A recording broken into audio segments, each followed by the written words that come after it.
And the Leeward Islands, they're to my right. And we know that Jamaica, they are in 6th place with 24 points on the table.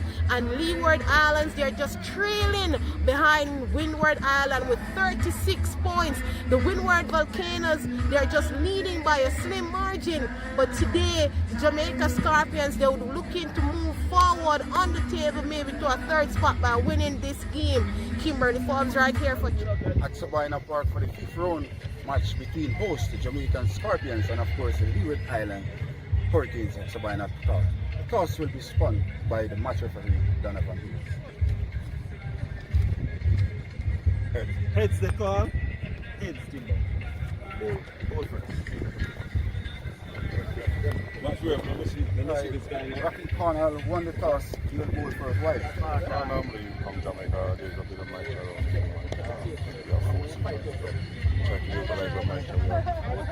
Second on the table, you look to go further up in the table this match here.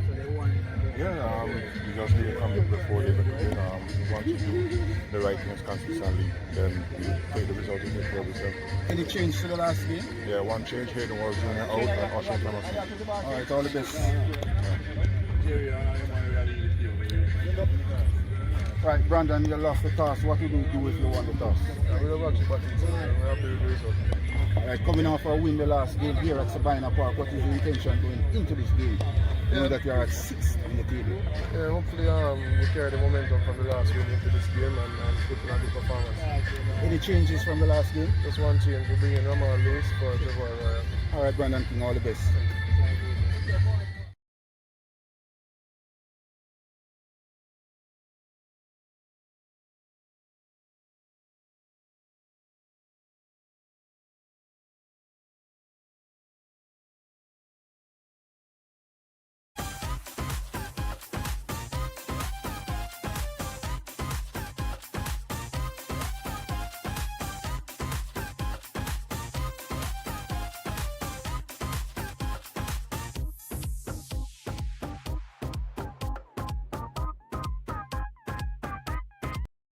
At the toss, Andrew Chan in your company.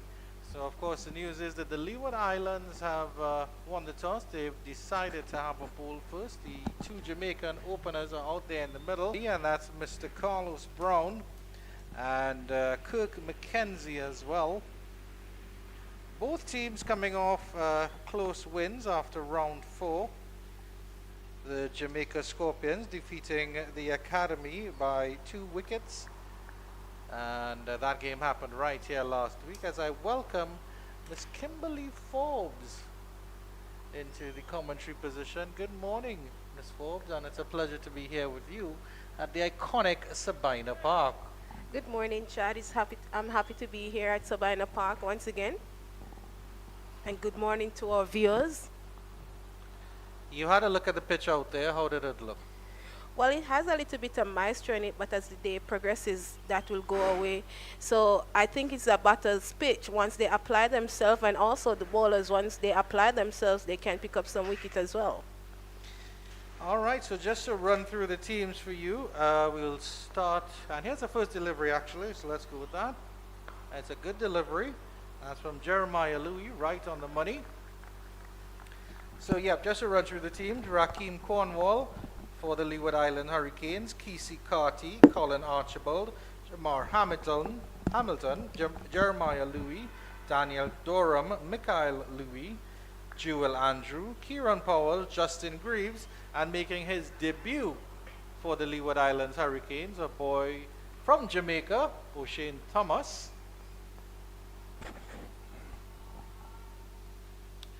Good delivery there, rising, and I just had a little bit of swing on that one.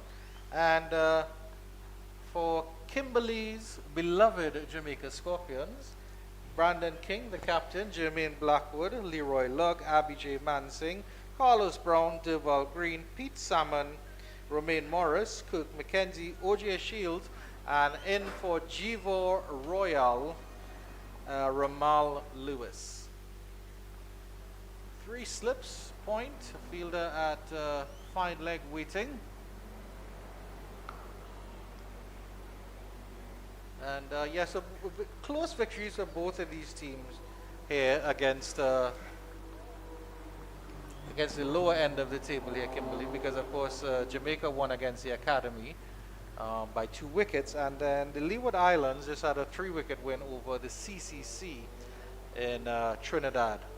So the both teams coming in here with a little bit of confidence, but they'll know that they still have a lot to do.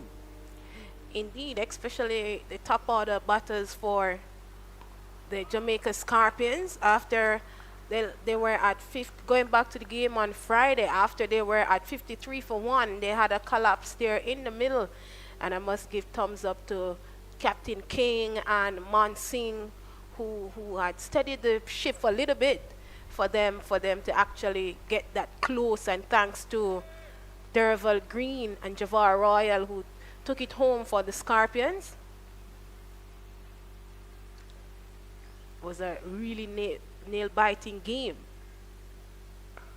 The Leeward Islands actually were, of course, at the top end of the table after round 2. They were actually in 2nd position behind the Volcanoes, lost to Trinidad and Tobago Red Force, who were in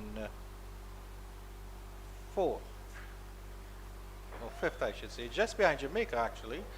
So, been a bit of movement in the table. Jamaica would have gone up as well as Trinidad and Tobago. Barbados Pride also lost against Guyana.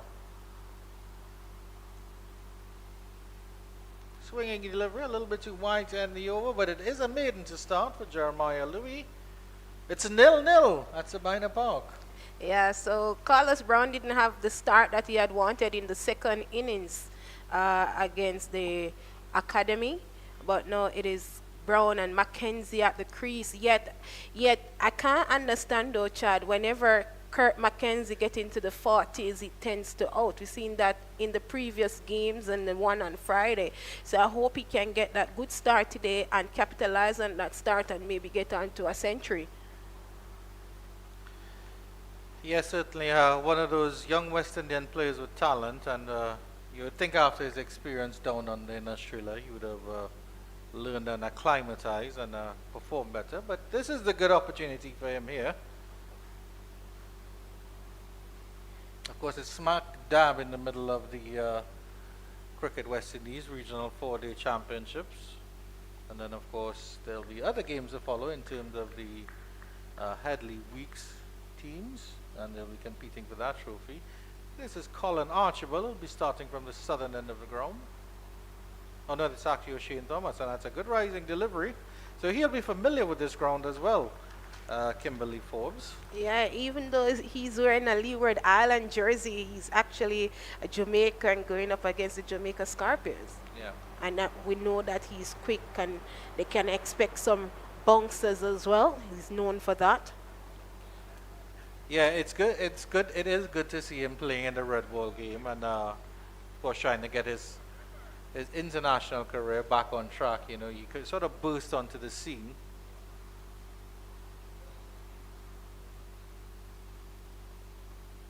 Good delivery again, rising and moving away from Mackenzie, and so you know, and then he kind of fell off the radar. Whether through his fitness issues or whatever personal issues that we can't really discuss, but I'm sure Kimberly Forbes or Marlon Pinnock will probably have the inside information, you know. Possible. Yeah, Marlon Pinnock and his wicketkeepers union, you'll be hearing in a little bit as well.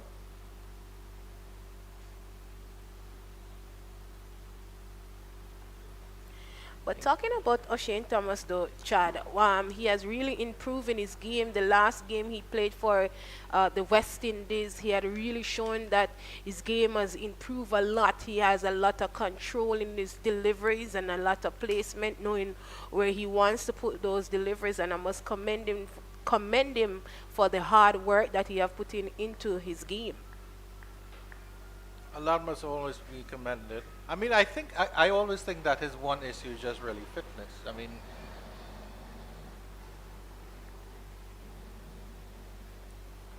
because he's always exhibited a decent amount of control. It's never been 100% as you would expect, but we've only seen him in the white ball games, of course. So in terms of the red ball game, it's good to see that he does have that control. But I think the issue is still fitness because even though we know he's a big fellow, we know he's a solid fellow, but I still think he needs to slim down a little bit and get in the gym just a little bit more and turn that central area into just a little bit more fitness and a little bit more slimming down. Which is the same problem I have, Kimberly, for. With the World Cup, Too wide there. So you're just talking about his control and probably striving for full delivery there, but nothing doing. And the Hurricanes are up and running in a slow, wide start. with that wide signal as well, and with the World Cup coming up in a couple months away, which starts on June 1st and goes up to the 29th. That's the T20 World Cup. I know he'd want to get his head in to the West Indies team. And he's immediately adjusted his angle here. Shane Thomas.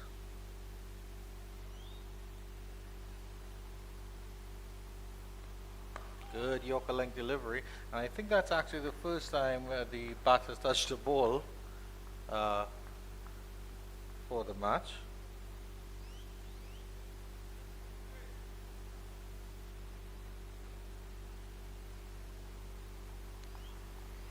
But the Scorpions, they will have a good momentum coming in this game after that game on Friday. Winning that game, that gives them some more confidence to go on here. But it's up to the batters now.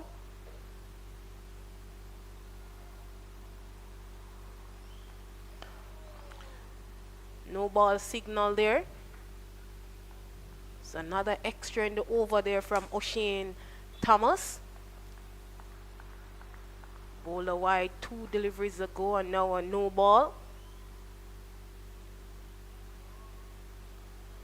But I mean, in terms of the Hurricanes and the Scorpions, it's all about picking at the right time, Kimberly.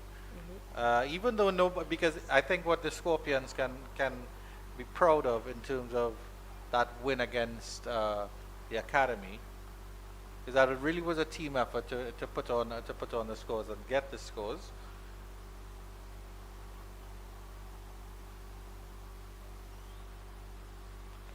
Because, I mean, if you think about it, you got to 374 with about 3 or 4 batters making half centuries. And one of them was a low order batsman. And that's the end of the over, 2 without loss. So that's, I mean, it's a good platform. And then their captain, Brandon King, who, as we know, is a T20 and white ball enthusiast. And then playing red ball cricket, he actually faced over 200 plus deliveries in the middle. So that was good to see from him, to see that application, to see that he's willing to spend time out in the crease. That, of course, was over 2 innings. And that is the most important thing. It doesn't matter how many deliveries you face. The important thing is that stay at the crease and bat. It is a 4-day cricket, so there's no rush even trying to pick up your 1s and 2s, not to try to go over the top all the time and try to attack the bowlers. Some deliveries, you have to respect those deliveries.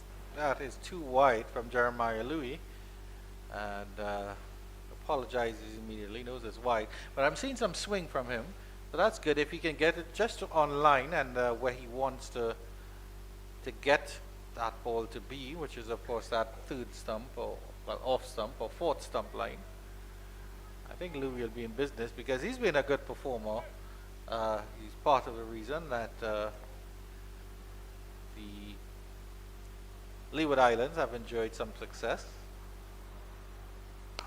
Yeah, he picked well, this is his 5th game, but played 4 matches already and picked up 23 wickets with a bowling average of 16.13 along with a 5-wicket haul. So he's bowling pretty well for the Hurricanes, and they would want him to continue.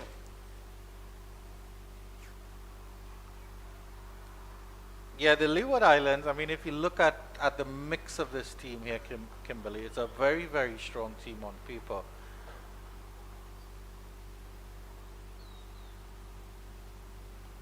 Including with the addition of now O'Shane Thomas. So you have Kyron Powell at the top of the order, who we know is a very good batter. Akeem Cornwall has biggest and best all-rounder there is around. Daniel Dorm, a good spinner.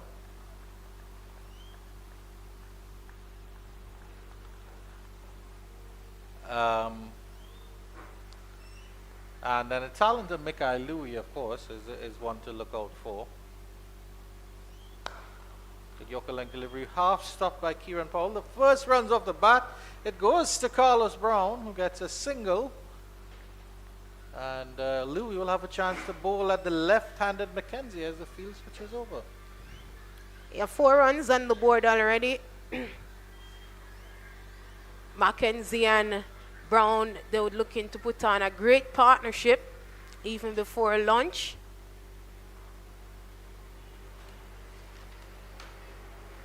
Carlos Brown with scores of 33 and 0 in that last game against the Academy. So I get that run would have been very good to him to get off the mark now. And you mentioned about Mackenzie. Mackenzie had starts in both those innings. Again, edged and just past the diving third slip. Will that be the first runs off the bat? It is indeed. Mackenzie gets a fortuitous 4. And it was a full stretch there by Daniel Durham at third slip.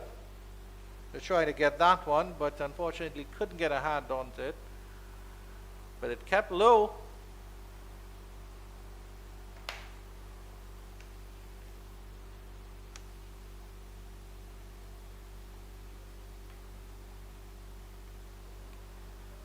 It's a very hot day here at Sabina Park, Chad. Very hot. Absolutely perfect conditions for cricket, Kimberly. Not a cloud in the sky. We say good morning to the organizers of Cricket West Indies, the match referee Donovan Hales, and also 2 umpires in the middle, Kimberly, I believe.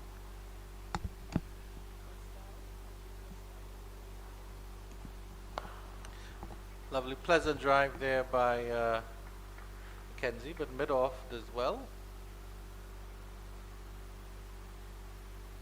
That's the big man, Colin Archibald.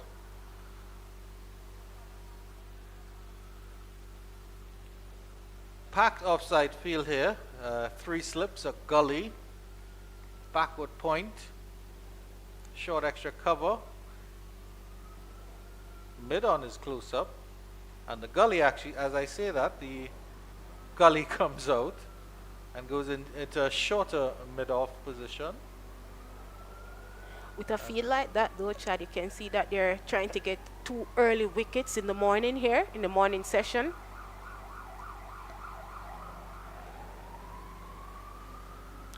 Now, of course, in that last game, Kimberly, when Brandon King won the toss, he did the exact same thing as the throw comes in and it's they scamper quick 2. The other thing in that last game is that Brandon King said he elected to do the same thing. He said he wanted to use the moisture in the pitch and take some wickets to start that match. But in the end, the Academy posted a very comfortable 324 all out, 10 without loss after 3 overs live here. So if these two can just survive that, because I think with the heat here at Sabina Park, the moisture doesn't last as long as the captain's thing. So I think if you're catering for the first hour to do some real damage, you might actually only have about a half an hour, if so much. And this is where patience will come in for the batters, knowing that the maestro is in the field. Not a lot of maestro though, so maybe another half an hour, an hour, it will go. But they will just have to be patient there. And another thing about Sabina is that the outfield is extremely quick. It is. Extremely quick. So you will get value for your shots. Indeed. For even your quarter shots, you know. But Kimberly Forbes doesn't know anything about that. She goes full pelt, 150% into everything she does. So with a man like O'Shane Thomas, who is very quick, and it is Carlos Brown who is on strike, You just have to apply that patience and confidence at the crease until that 1 hour is passed with the maestro. And then they can get to free themselves, but not to throw away the wickets though. As I said earlier, it is no rush.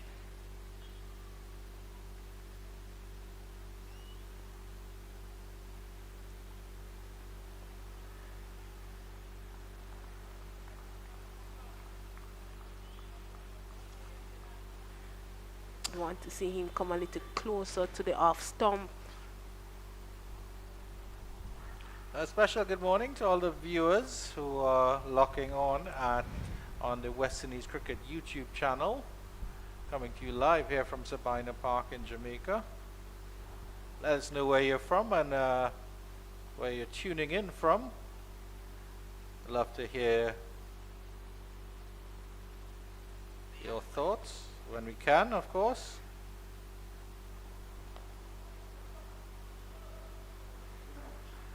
And that's edged away. That runs through the gully region, and that will go for 4. Got a thick edge on that one there.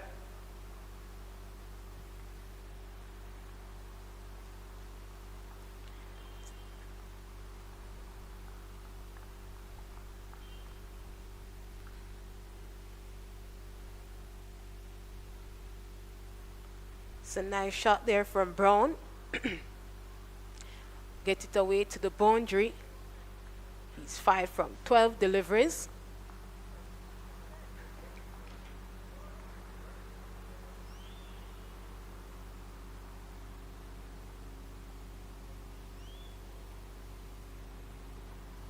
That's a better line. I think that's where he wants to be. The batter, of course, you mentioned that Carlos Brown is short, so he can't get forward as much as he would like to drive through the line. But I suspect Carlos Brown, from what I've seen from him, is a bit more of a punchy player. But which batter doesn't like to drive, of course? And some news across the region in terms of the Regional 4-Day Championship. The Trinidad and Tobago Red Force and a spotted bother at home. They've slipped to 42 for 4 against the Barbados Pride. I'll let you know who's done the damage. That's a good delivery again, but it's a no ball from O'Shane Thomas, just driving too hard.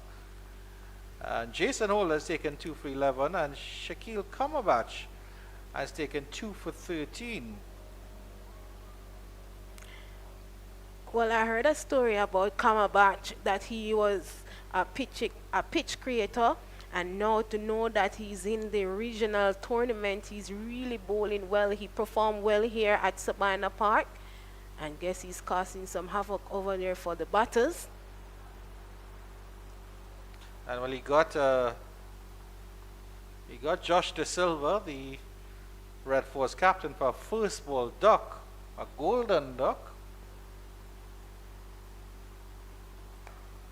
That's guided through that third man region again, delicately played by Carlos Brown, using the pace of O'Shane Thomas. A beautiful 4, absolutely beautiful 4. Indeed, it is, because he just guided well. It was well guided, used the pace of the delivery. O'Shane Thomas is a little bit disappointed with that. So 8 runs and a no ball from the over so far. In other games around the region, the West Indies Academy have progressed to 37 for 1 as they're up against the combined campuses and colleges. That's in St. Augustine. While that's where he has to be, I think. Good rising delivery at the end of the over. Interesting one, as usual, from O'Shane Thomas, 19 without loss. Guyana Harpy Eagles at 35 without loss against the Windward Islands Volcanoes. 9 of 61 is Tejan Ryan Chandapal. 24 of 41, Matthew Nandu. That's a very good little young player, Matthew Nandu. I hope he progresses. I think I remember it was last season he made his debut and scored 100 on debut. Hasn't really gone from strength to strength since then. Well, of course, that's who we're always looking out for, aren't we, Kimberly? We were looking out for, hey, who can be the next big guy that could make it to the West Indies team, the senior team. Yeah, we hope that they will get some from this regional tournament. We see some nice qualities from some batters and bowlers as well.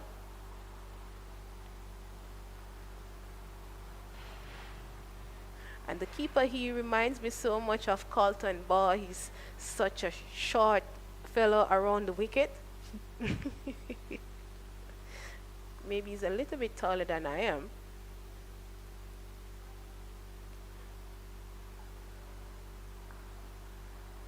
Yeah, well, it's always interesting when you see these fellas in person.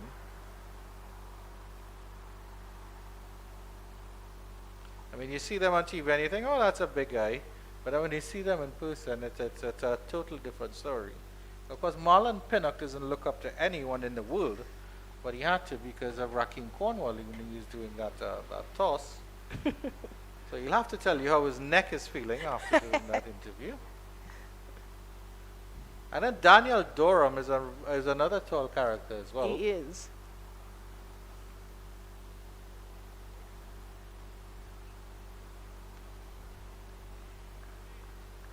Outside of the off stump again from Jeremiah Louis.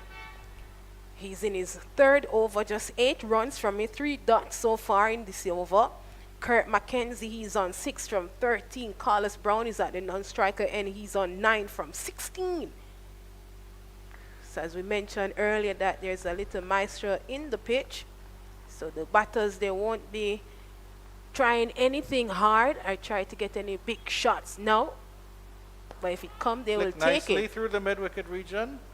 A bit too straight there. They'll come back for 2 and it'll be an easy 2. I was now about to say I don't think Louis is making the batters play enough. They've been happy to let him go by, or let his deliveries go by the stumps. Similar with O'Shane as well. Just needs to make the batters play a little bit more and build, of course, that pressure. The pitch isn't offering you much.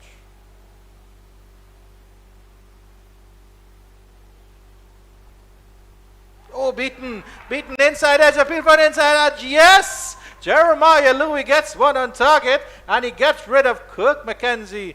A swinging delivery that he got the inside edge, didn't bring the bat down straight at all, and Jamar Hamilton took an excellent catch behind the stump. Jamaica lose their first wicket, 21 for 1. Well, he shuffled across, and I think that went on to him too quickly. Take some inside edge, and that's a wonderful catch from the keeper. Shuffled over too early. Dreaded finger goes up, and the first wicket is down for the Scorpions, and that's what Raheem Cornwall and the team was looking for, to try and get out the openers. Well, we see Kurt McKenzie, he's gone, and that is the plan of the Hurricanes, to try and bowl that wind. Maybe off a maybe a category 5 storm or a category 3 hurricane here at Sabina Park. Jermaine Blackwood is walking out to the crease, batting at number 3 here today. Well, we know the struggles for Jermaine Blackwood in the season so far. Well, the team is hoping that today will be his comeback day to try and get some runs. The highest scores is that the highest runs that he have made so far is his jersey number 27. Yeah, so the Hurricanes pick up their first wicket. You can say it's a category 1 because they only have 1 wicket, but of course category 1 is the strongest Hurricane, so we'll have to give them a lower category for now. But Jermaine Blackwood is the new batter coming out. So 2 right-handers at the crease now. Jeremiah Louis strikes.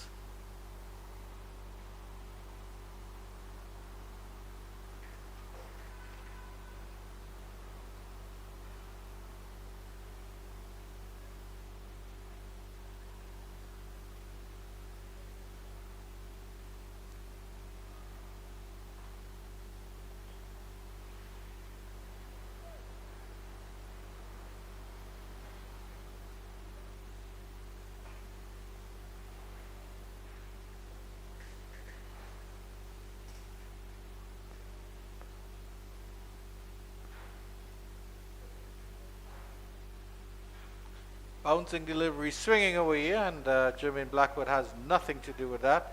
And it's actually called a wide there. It was so high and wide. Again, Blackwood, a fairly short fellow, Kimberly.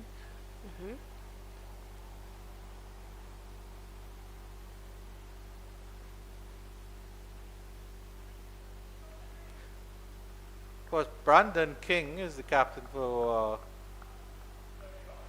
Jamaica Scorpions, and I would have loved to see Raheem Caldwell next to Jermaine Blackwood. It would have been absolutely interesting. In swinging delivery, just gets his bat down on time. Beautiful bowling by Jeremiah Louis. Wicket taking over. 22 for 1 after 5. It's just 2 runs and a wide from it. A very beautiful over from Jeremiah. That was a good delivery to Blackwood. Gets down his bat in time. So Mackenzie's gone for 8.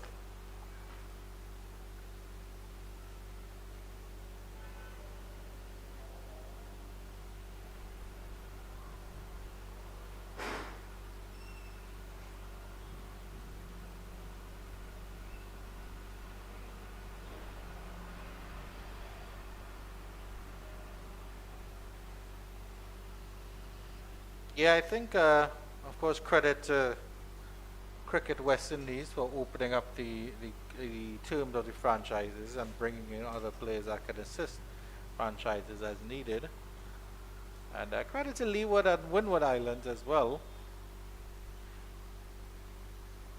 Nice drive, well fielded at short extra cover position. That's good stuff there. So knowing that Carlos Brown, apart from that duck in the second innings against the Academy, he's a good batter. He can get runs once he stay there and apply himself. That piece of fielding was actually done by the under-19 West Indies under-19 cricketer, Jewel Andrew, who's there at that short extra cover position. Yeah, he performed well in the World Cup.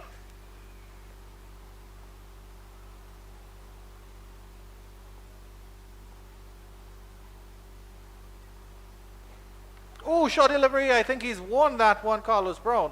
That one looked like it struck him there. And I think they've called for the physio, because of course they have to check if everything will be all right with him. Let's have I think he's worn that on his shoulder. It probably didn't get up as high as Carlos Brown would have liked. Didn't flinch at all or anything. Oh. Hits him I'm on going to the ask our producer if he can just slow it down a little bit so we can see exactly where it struck Brown. Seems to be at the back of the head during the I concussion really hope it's test. not the back of the head, because of course that's a dangerous area. Yeah. I'm not sure if he's wearing that, of course, that protection. To me that looks like the shoulder, and I hope it is the shoulder. He's doing the concussion test there, but I pray that he's okay. I don't think he's wearing the extra protection at the back of the helmet, the additions that they have. Seems that he's okay to continue.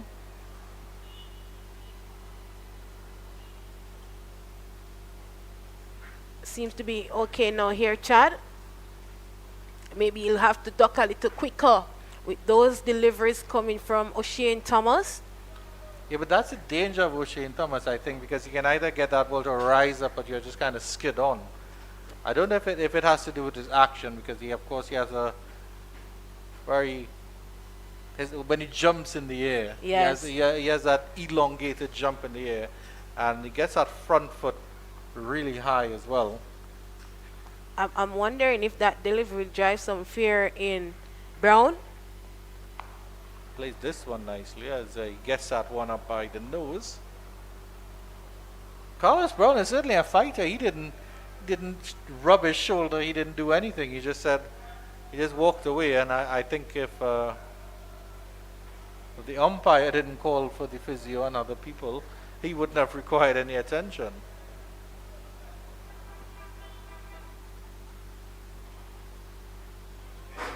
but of course, good to see that he's okay. O'Shane Thomas reminding of the danger that he possesses. Another short delivery, again well played by Brown. And a no ball quickly signaled there. That's the third no ball from O'Shane Thomas so far. 23 for 1 right here at Sabina Park. If you just join us, good morning to you, wherever you are. Or good afternoon, or good evening, or good night. Or good morning on the next day. Different time zones around the world, Kimmy, and we cricket West Indies and cricket fans from all across the world tune in to see what's going on in the regional 4-day series.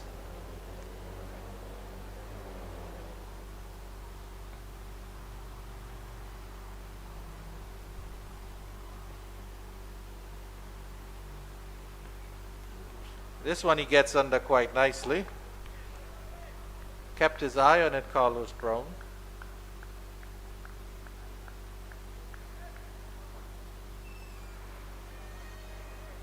At this point, I mean, you want to, of course, you always want to see sensible, intelligent cricket. So I would like to see O'Shane Thomas slipping that full ball. No, you've rattled the batter. You've hit him a couple of short deliveries. Let's get the full ball and let's get the Yorker length delivery in. Tries different variations of deliveries. Yeah.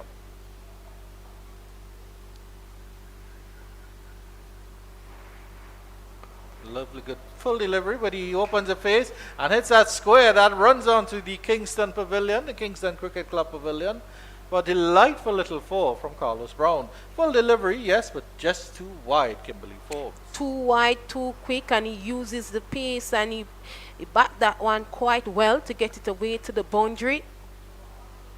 He's very watchful too after that hit at the head of his head, at the back of his head.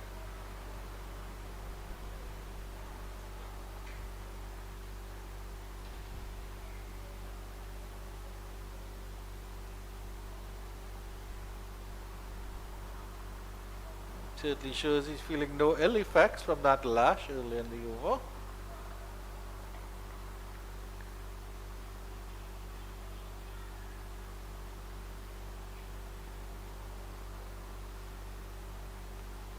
Oh, beautiful delivery, squared up there. How did that not take the edge? 27 for 1 after 6. Just 4 and that no ball from the over, and that's a beautiful delivery to end the over. 6 overs gone, 6 extras from it, 27 for 1.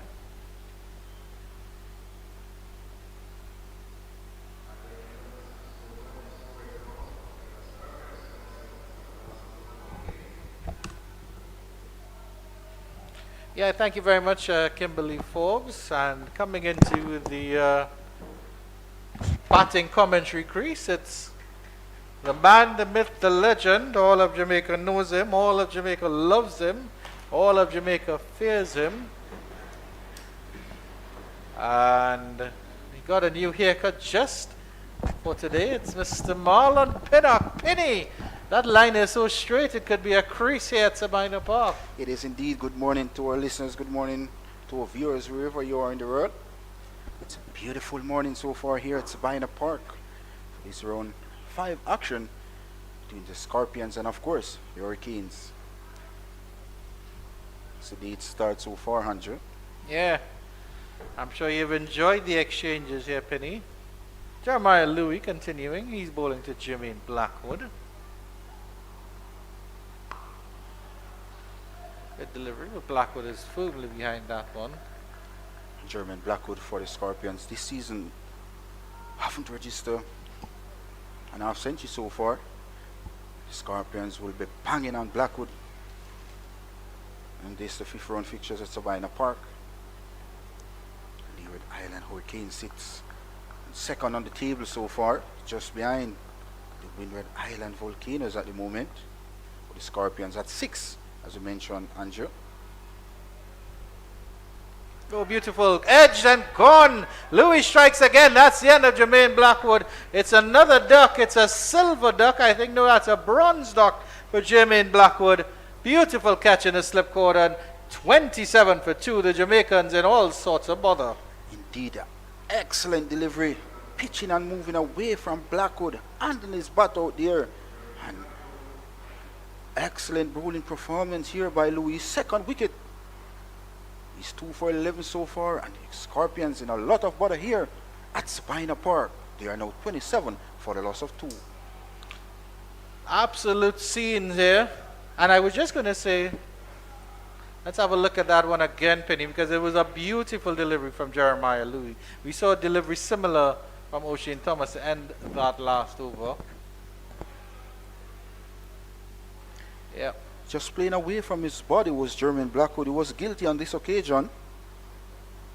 And his poor form continues for the Scorpions as well. Blackwood. New button coming to the wicket. It's Leroy Logg. Made a half century in the first innings in round 4, where he got 64 runs. Shared in a big partnership as well with Captain Brandon King, over 100 in that 4th round. Yeah, I was just gonna say that this game is a real test of Jamaica's credential, because of course they lost their first game against the Volcanoes, who were the early setters. Then they defeated Barbados. They defeated the Academy as well. Actually, they lost to Barbados and won CCC's game. No, right, my apologies. Right, so they lost to Barbados, and then of course they beat the CCC and the Academy, or the, of course, lower ranked teams. So it would seem that they're getting their things, their stuff together, in terms of what was happening behind the scenes, and of course with Brandon King coming in as a new captain, dealing with a lot of injuries as well. They don't have the services of Marquino Mindley, although he was on the team sheet. He's not in the playing 11, so hopefully he might be back for the later rounds. And yeah, it's a good test of Jamaica's credentials right now. It's good to see Ramal Lewis getting a chance in this game as well. Yeah. In for Javoy Royal. Yeah, well, Royal didn't cover himself in a royalty Not at all. in that last game, so Didn't have one of the best games with the ball no, as well. He certainly didn't, especially when you look at Pete Salmon, who outperformed him with both bat and ball. Down the leg side, well half stopped by Jamar Hamilton, I should say, fully stopped. And your thoughts on that catch to dismiss Kirk McKenzie? I thought it was a brilliant catch because it swung late. Good catch there to dismiss Kirk McKenzie, who continues to struggle here for the Scorpions. Getting starts, but not capitalizing so far in this year's regional championship. Leroy Logg needs to bat as deep as possible for its good delivery, lifting delivery, but equal to the task this time was Logg. Good spell of bowling so far by Jeremiah Louis. 2 for 11, Andrew. Yes, indeed. Now, in terms of, I know you have your rankings within the Wicketkeeper Union: your bronze, your silver, your gold, your platinum, your diamond. In terms of the ranking, where's that man Jamar Hamilton behind the stumps? Well, he's right up there. He should be gold. Yeah, not quite platinum or diamond. Beautiful turn there by Lugg, and he'll get off the mark. A nice clip to deep backward square leg. Yeah, he's a really good character, is Jamar Hamilton. I think he's the epitome of what you expect for a wicketkeeper. He's very vocal behind the stumps, and he's also a fighting character. Very pugnacious with the bat, and give you some valuable runs when you need to.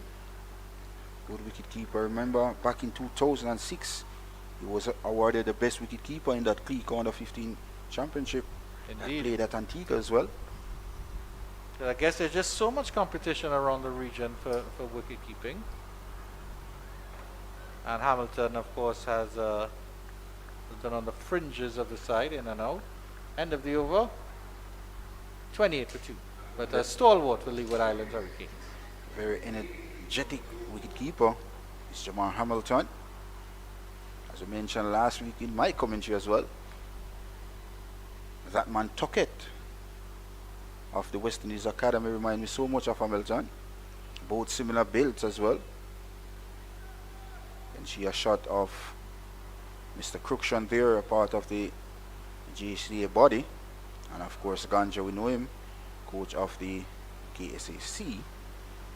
No spectators here so far at Sabina Park. There's a teen amount. But of course the Scorpions, there's a sedate start so far, 28 for 2.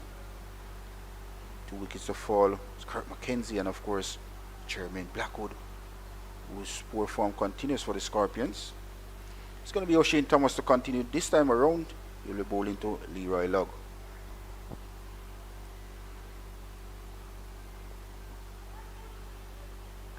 Good pace, good bounce here from O'Shane Thomas. Good to see him in this Hurricane lineup as well. He was in today for the leg spinner in Ian Walsh Jr. Yeah, so that man, Jamar Hamilton, is actually a one test wonder, as it were, and a one ODI wonder, which is a strange occurrence. And quite interestingly, his high score in both tests and ODIs is just 5. Beautiful delivery there, rising and just missing that off some, but a little bit of movement away. Searching He outside. played his only test versus India right here at Sabina Park in 2019, and his only ODI was against Bangladesh, and that was in Bangladesh. But he made his first class debut all the way back in 2008, Penny.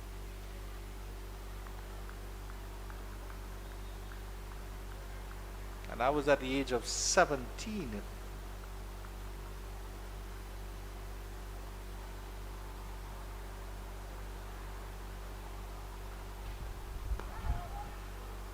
Sort of a late bloomer, if you want to call it that, because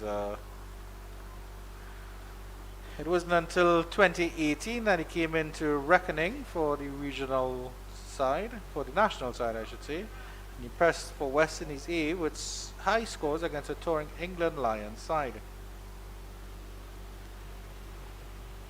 And so he was understudy to Shane Dulwich at the time in West Indies cricket, who was who I think was a very capable wicketkeeper batsman. He was indeed.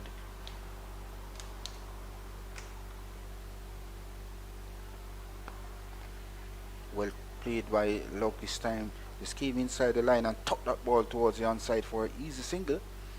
So look at Leroy Locke's first class career. Just played 11 match. Made that 514 runs at an average of 24.4. Indeed. Strike rate 71.2. So that goes to show he's an aggressive player by nature. Yeah, the Hurricanes have a slow over rate here, Penny. Just about 45 minutes played, not even 8 overs yet completed. Of course, the spinners, when that big man Jimbo and Daniel Dorham in operation, go through the overs a lot quicker. Oh, beautiful, beautiful appeal for that one. Deserved an appeal. O'Shane Thomas is down on his haunches because he can't believe that Carlos Brown isn't back in the hutch. Third delivery this morning I've seen from peach of a delivery there, Andrew. Beating Carlos Brown, all ends up. And this is good stuff being offered here by O'Shane Thomas. Yeah. Carlos Brown did well not to get an edge on that one. That's the manager of Portland cricket team here. Watching some cricket here at Sabina Park. Jamaica Scorpions lost 2 early wickets this morning. That of Kirk McKenzie and of course Jermaine Blackwood. So if you're just joining us, this is the West Indies Regional 4-Day Championship. Round 5 being played here at Sabina Park. It's between the Scorpions and the Hurricanes. Flicked up into the short leg region. Oh, the short leg did not get around with that. I'd be interested to see if that had about some bat on it. At the end of the over, it's 29 for 2. Good pace, good bounce here by O'Shane Thomas. He's a tall fellow as well, getting the ball to bounce a lot. So let's turn our attention to see here on the replay what happened earlier with that final delivery of the fourth over from Thomas. Ooh, just a tie pad, but had some pace, had some bounce as well. Yeah. It's good to see Oshane Thomas back and playing cricket. Bowling with tremendous pace as well. Louis took a couple overs to get his radar on Penny.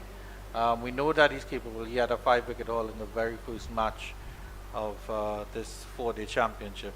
So he took a couple overs because I thought he didn't make the batters play enough. But as soon as he hit his mark, he's been extremely dangerous here. And no surprise that he's continuing to bowl. And of course they do have their changer bowler, Justin Greaves, who recently made his debut with the West Indies Down Under, is on this squad, as well as Colin Archibald, a fellow of the Left Arm Pacers Union. It's not as big as the Wicketkeepers Union, but no, it's powerful. Beautiful edged again, and that is dropped. Oh my goodness. Oh my goodness, that was a difficult catch, but that one should have been taken, and Carlos Brown should have been back in the pavilion with Louis having 3 wickets. Let's look at the replay. Top class delivery here from Louis. Squared Leroy Lugg, all ends up. And I think that's actually Mikhail Louis at second slip.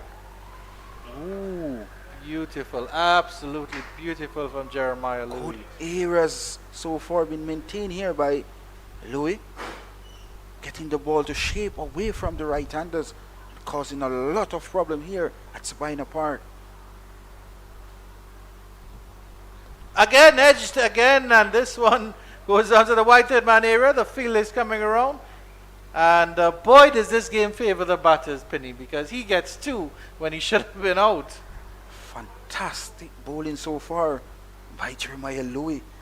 Continues to bowl up decent line just on the 4th stump line.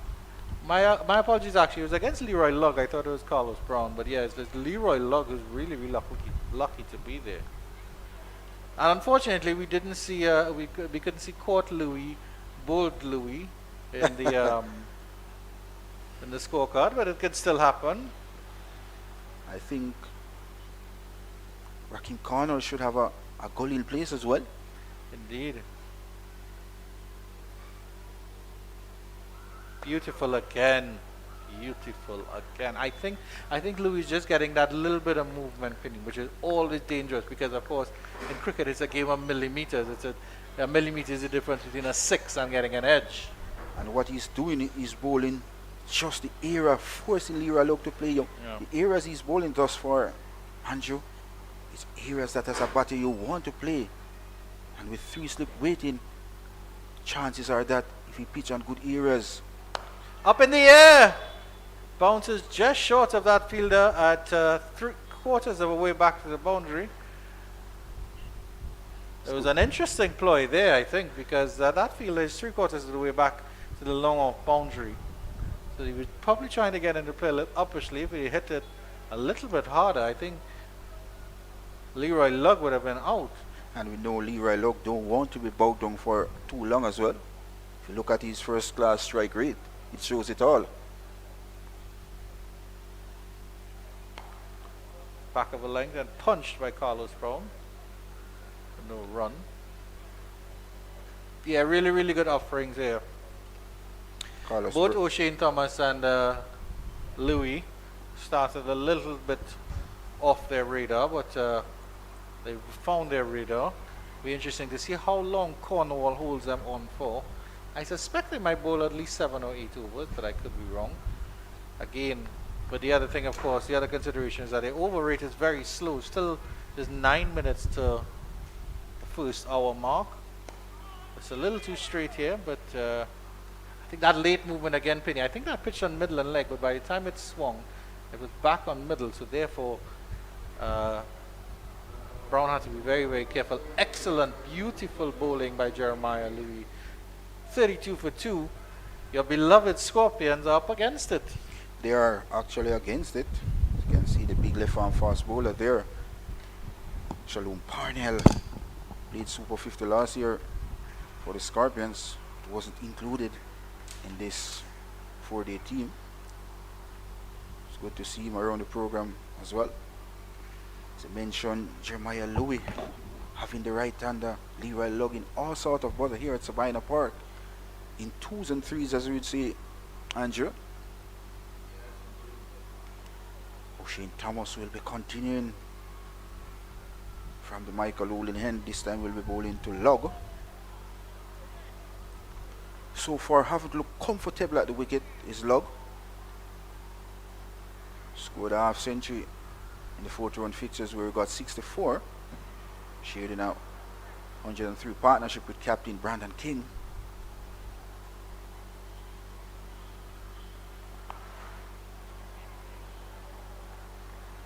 But for O'Shane Thomas, 2-step on a gully.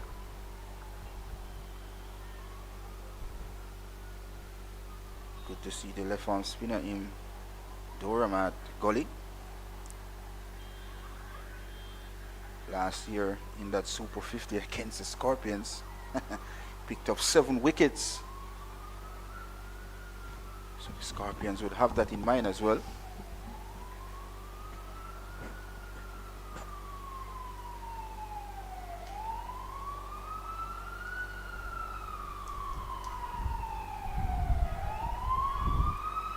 Beautiful sunshine here at Sabina Park. Wonderful day for cricket.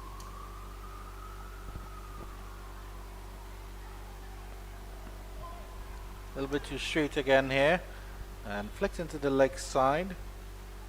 Signal from the umpire is leg byes.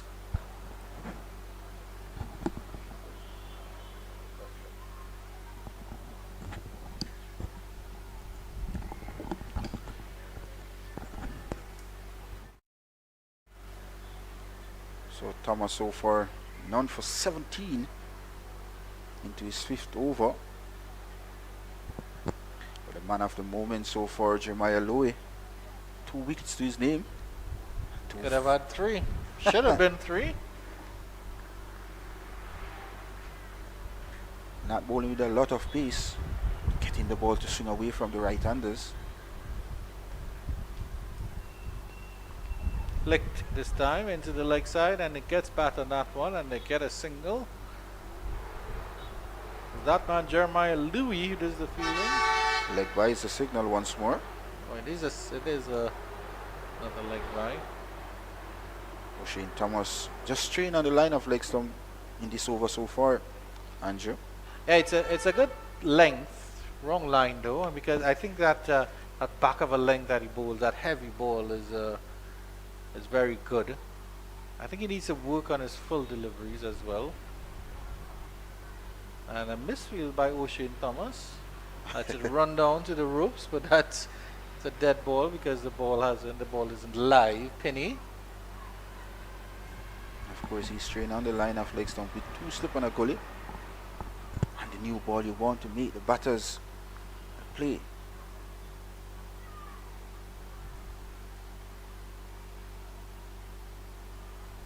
Short delivery, well played. Lugg just riding that one. And of course you were up close and personal with Raheem Cornwall. How was your neck feeling after looking up at the big man? He was in a lot of pain, man, even now. Yeah, really a big guy. Jamar Hamilton. Of course a character there.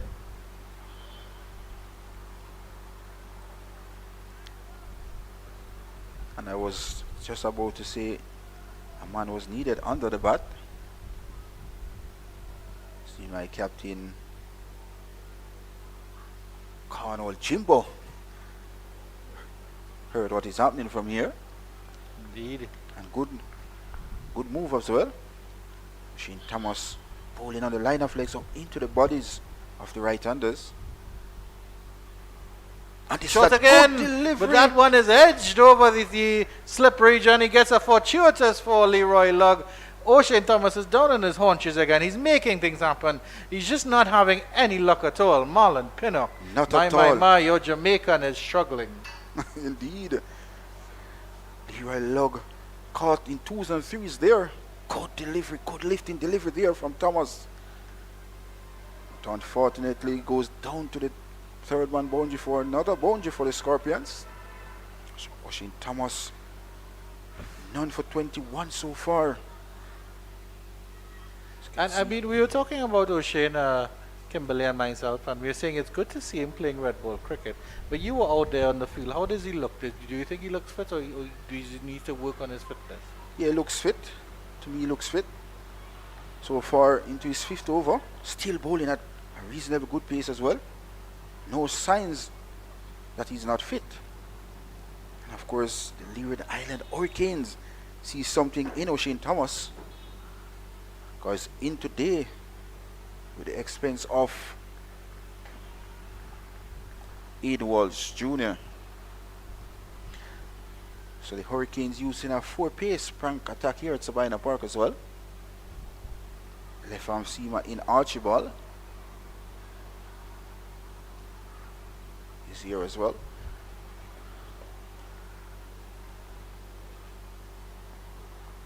This one he rides, this one does lug, gets that down to fine leg, gets a single. O'Shane Thomas has words with lug. But at the end of the over, 39 for 2 after 10, the Jamaica Scorpions. I think we probably have one more over before the hour drinks break. And so far so good. You're batting well in the commentary box, Andre. Yeah, indeed. Of course, I think you were just talking about O'Shane Thomas. I think he might be going off. He is indeed. Hayden Walsh Jr., that man you just mentioned, is coming on in the substitute fielding position. looks okay to me though. I don't think, yeah, he's sort of clutching his upper leg. No, he isn't. But we hopefully that he's okay to continue. So the man of the moment so far for the Hurricanes, Jeremiah Louis, will be continuing. 2 for 15 so far. He'll be bowling his 6th over. Now he'll be bowling to Leroy Lugg. So far having Leroy Lugg in all sort of bother here at Sabina Park. Yeah, he had an interesting exchange with Lugg last over. Good bowling from Louis. See if he can hold it up again. Disney gets the edge this time. The catch is taken. Lugg is gone. Louis strikes. Jamaica 39 for 3. Playing away from his body was Leroy Lugg. The Scorpions in all sort of bother here at Sabina Park. In this 5th round action, they are now 39 for the loss of 3. All 3 wickets going to Jeremiah Louis. Yeah. Absolutely brilliant bowling here by Jeremiah Louis. I wouldn't want to come out to bat him right now, and unfortunately that's what the Jamaica Scorpions captain Brandon King has to do. Carlos Brown might think he's a blessed man to still be there. And I think that is the drinks break as well, so we'll take a drinks break. And when we come back, it'll be the voice of the 2 Jamaicans, Penny and Kimberly, will be in the commentary position. And they'll be telling you what's going on with their Jamaica Scorpions.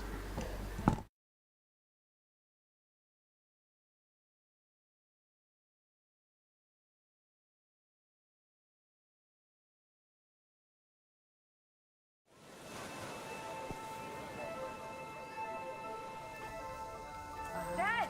Dad! Is that real? Well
Welcome back to the West Indies Regional Championship round 4 action from Sabina Park. It's the Scorpions up against the Hurricanes. The Hurricanes, they won the toss this morning and asked the Scorpions to take first strike. The Scorpions lost 3 wickets. Kurt McKenzie,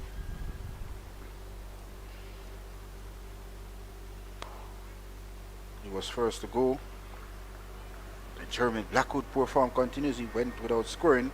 And of course, just before the drinks break, Leeward Lug was caught off the bowling of Louis. So Louis picked up all 3 wickets so far for the Hurricanes. He's now 3 for 15 and into his 6th over so far.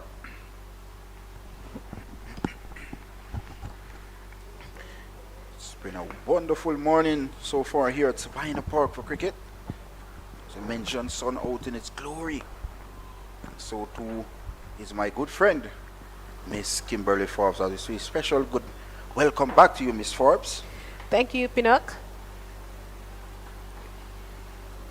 Well, it's not a good look here for the Scorpions. 39 for 3 in 10.3 overs. Not at all, my friend. Good aggressive bowling so far. In particular, Jeremiah Louis. Figures are there to show. Loud appeal this time, but some bat involved here by Captain Brandon King. Brandon King in the last round at Sabina Park against the West Indies Academy made back-to-back half centuries for the Scorpions. Yeah, and that half century helped them to get that win against the West Indies Academy. Yes, Kimmy, of course, by 2 wickets. It's good to see Brandon King leading the Scorpions as well. Good delivery this time, short, asking King question. He's not interested. Brandon King so far 16 first class half centuries to his name. Shows the experience playing all format cricket all around the globe, but specialize in the white ball format, Kimmy. Yes. As our good friend Jerome Foster said in last week, he's one of the sure pick for the World Cup as well.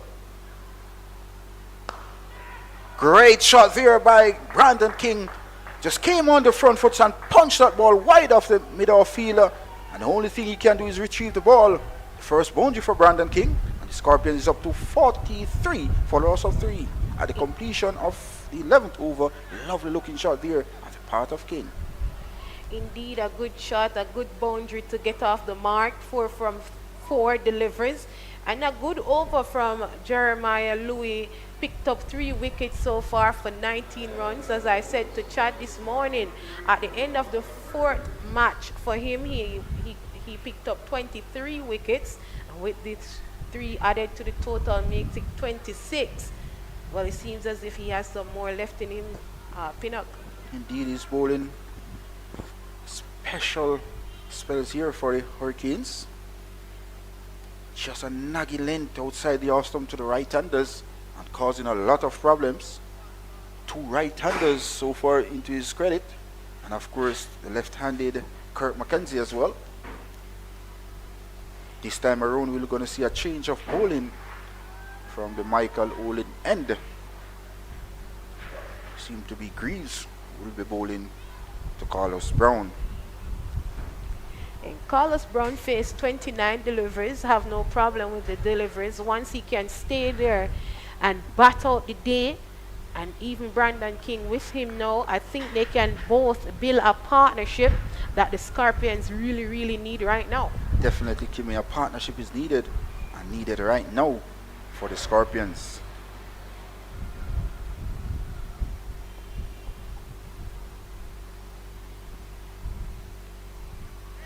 Very delivery down the leg side. Should be a leg by. It is a by indeed, signal by the umpire. Justin Greaves, first delivery. Striving for a bit of pace there. Going down the leg side. Jamar Hamilton, try endeavor best, diving away to his left. couldn't prevent another single to the Scorpions total, Kimi. It's up to 44 for the loss of 3 here at this wonderful venue, the home of cricket, Sabina Park. Indeed, the run rate looks good. It's at 3.94. But the problem is they're losing too many wickets.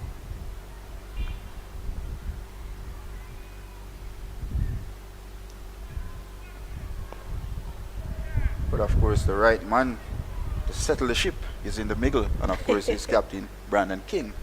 He should be the king of the jungle for the Scorpions as well. Well, they need the king right now.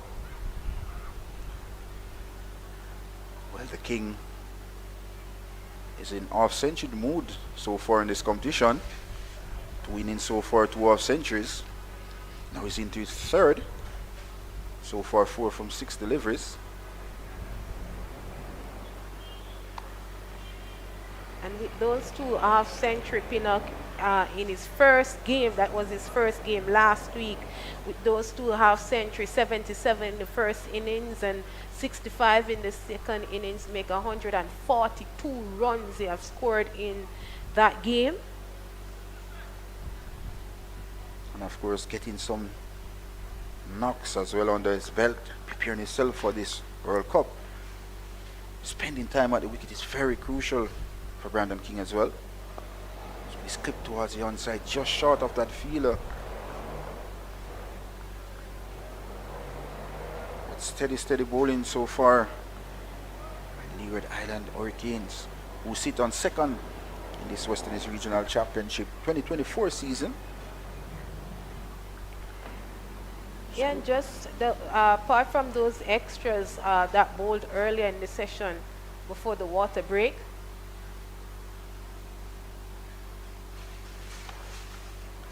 Make that another boundary. This one is steered deliberately down to the vacant 3rd man boundary for Brandon King's 2nd boundary. And the score is up to 48 for 3. Brandon King is up to 8 from 8 deliveries, 2 boundaries so far. yeah, right placement, just using the pace of the delivery there. Indeed. Easy pickings for Brandon King. With the form that Brandon King is in, you won't miss out on that. Of course, as we mentioned earlier, a partnership is needed by the Scorpions. And the right man is at the wicket in Brandon King. So far, Carlos Brown in this West Indies Regional Champions looks very good at the completion of the 12. The Scorpions 48 for 3. So back to what I was saying about the extras, 9 extras bowled, 12 overs gone. Apart from the extras, the bowlers for the Hurricanes, they have been bowling pretty well, especially Jeremiah Louis. Indeed. Well, of course, you wouldn't say pretty well for Jeremiah Louis. Exceptionally well. Exceptionally well, that's the word, Kimi. So far, the figures have been showing 3 for 19, all 3 wickets to his credit, and 3 big wickets as well. Archibald is a new bowler introduced into the attack from our commentary box end. This time around, he will be bowling to Carlos Brown. There's 2 slip on a gully waiting. Archibald, very skillful left-arm seam bowler. Tends to swing the ball away from the right-handers, but have a special delivery that came back to the right-handers as well. So let's see how he starts this time around to Carlos Brown.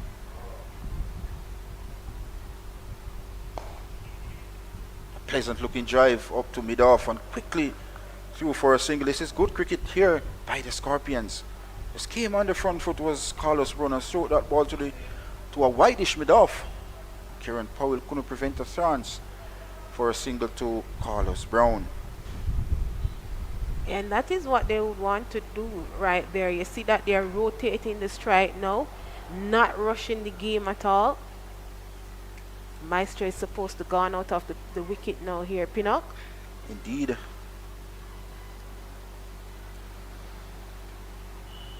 Oh, delivered there by Archibald. It's Colin Archibald just beating Brandon King outside the half stump. This is good start by Archibald. This is where the Scorpions need a partnership. 3 top batters so far back in the pavilion. The Hurricanes sit on second in this West Indies Regional Championship table so far, just behind the Windward Island Volcanoes.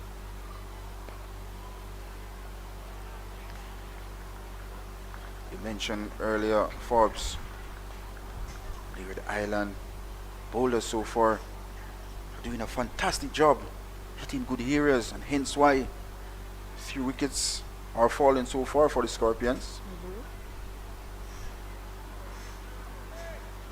And then I think the captain, Cornwall, he'll be happy with the performance so far from the bowlers.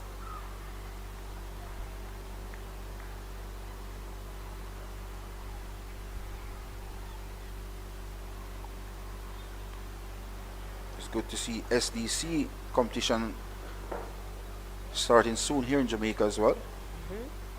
Well, it's already started. They had the elimination round on the weekend. Heard some games played in Sheridan Park. Yes. In Manchester as well, and some played at the George's field just across from us here on Saturday. Any hundreds scored so far in that competition? I don't think so.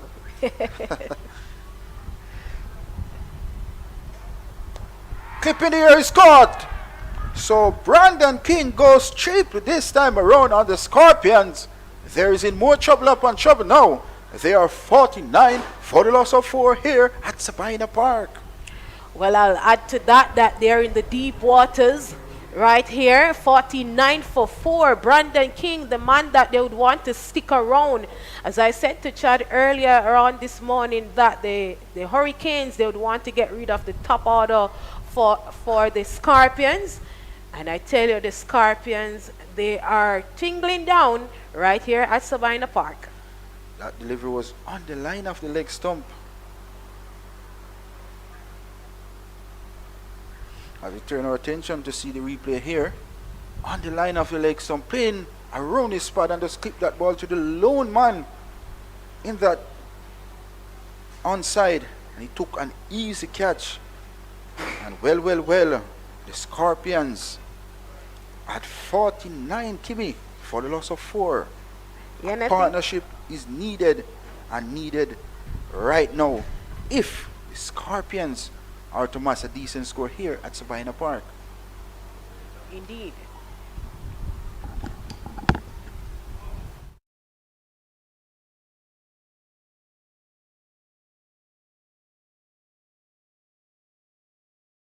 Bounce on to Brandon there.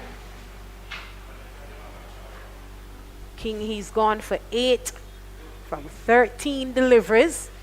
The big word now for Scorpion Pinnock is partnership. That is what is needed here for the Scorpions. 49 for 4. That's the key thing needed. The last game, Pete Salmon shared in a big partnership. He shared in 3 big partnership for the Scorpions. And he batted at 6 in that last game against the West Indies Academy. So it's good to see him back at 6. He scored 81 of 198 deliveries against the West Indies Academy. But of course, there's 3 slips in place now for the new batter in Pete Salmon. Archibald in his first over, picking up the wicket, and a very important wicket of Brandon King. So I mentioned earlier, Archibald tends to get the ball to swing away from the right-handers and then get one to nick back, and that one to Pete Salmon to complete over number 13. It is 49 for the loss of 4. Well, it is Brown who is still at the crease. He wants someone to build a partnership with. Many persons there were thinking that Brandon King would stick around, but he's gone back to the dugout. He's gone for 8.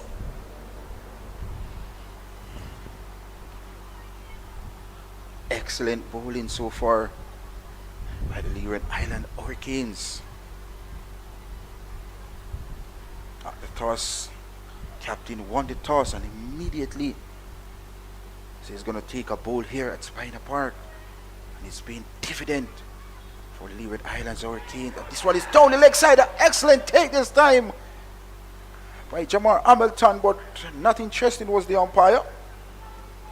Just straight on the line of the leg stump, Kimmy. It's just in grief, but look at the take here from Hamilton. Skipped and then the dive. Excellent work. He's Good a part of the Keepers Union, as my good friend Andrew Chung would say. Good to see O'Shane Thomas back on the park as well. And the energy for the Hurricane is high in the field there.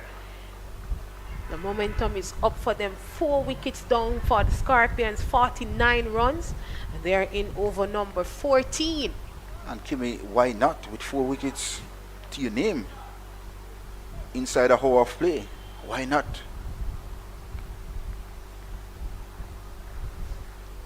And all 4 top batters back in the pavilion, except Carlos Brown, who so far in this West Indies Championship for 2024 looks very good for the Scorpions. Not only just 4 top batters that you would expect runs from their peanut. They're back in the dugout. I'm wondering what is going through their heads right now. You look at a German Blackwood, haven't kicked so far for the Scorpions under immense pressure. Indeed. And This Leeward Island Hurricanes team over the years in regional cricket have been doing a fantastic job. Last year you saw the injured fast bowler there who was leading the team, Kimmy, the Leeward Islands Hurricane.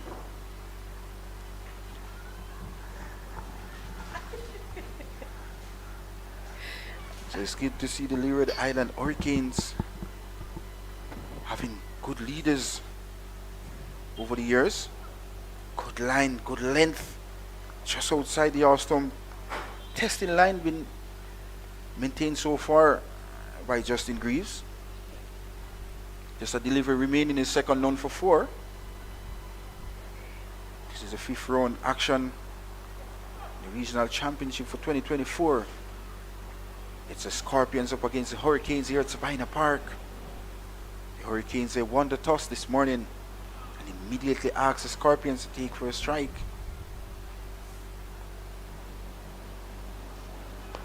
A pleasant looking drive this time by Carlos Brown. Half stop there by Archibald, but he gets into the boundary for 4. A pleasant looking shot there at the part of Carlos Brown. Well controlled shot there by Brown. Picked up another boundary, a boundary to end the over. The score reads a 52 for 4. We realize with that shot there from Carlos Brown, as you see on the replay, didn't try to hit it too hard, just came on the front foot, full face of the bat being presented, and that's the way how Carlos Brown plays. Picks up his second boundary. But the Scorpions still in a spot of bother. 53 for 4. Yeah, with just a couple minutes to go before lunch, it is now 11:22. Brown, he's on 18 from 37. Pete yet to get off the mark. And as I mentioned earlier, that the run rate is pretty good for the Scorpions at 3.79. I wouldn't say a couple of minutes, Kimmy. Over more than a half an hour to go. It's a lot of time here with the Scorpions and the back foot so far. A lot of time to start to build a partnership then. Indeed, and that's what the Scorpions need.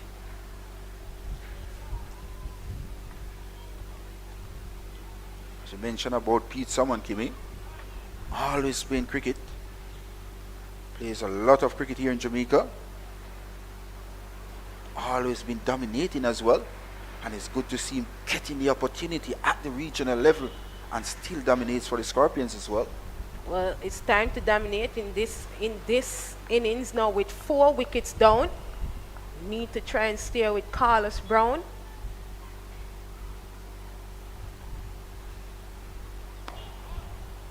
Very tall young man is Pete someone. Tends to play under his eyes. Doing that just far. But the attacking field being set here by Raheem Cornwall. There's 3 slips waiting. Archibald picking up a wicket in his first over. Remove the dangerous Brandon King for 8.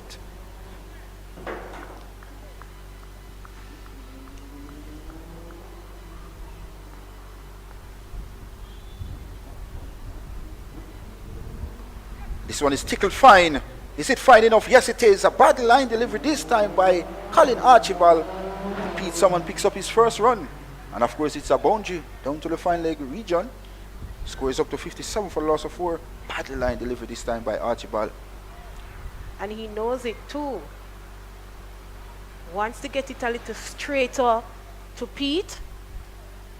But Pete played that one quite well to get it away to the boundary. He's off the mark 4 from 4. And Pete someone so far for the Scorpions. Doing a fabulous job with bat and ball so far.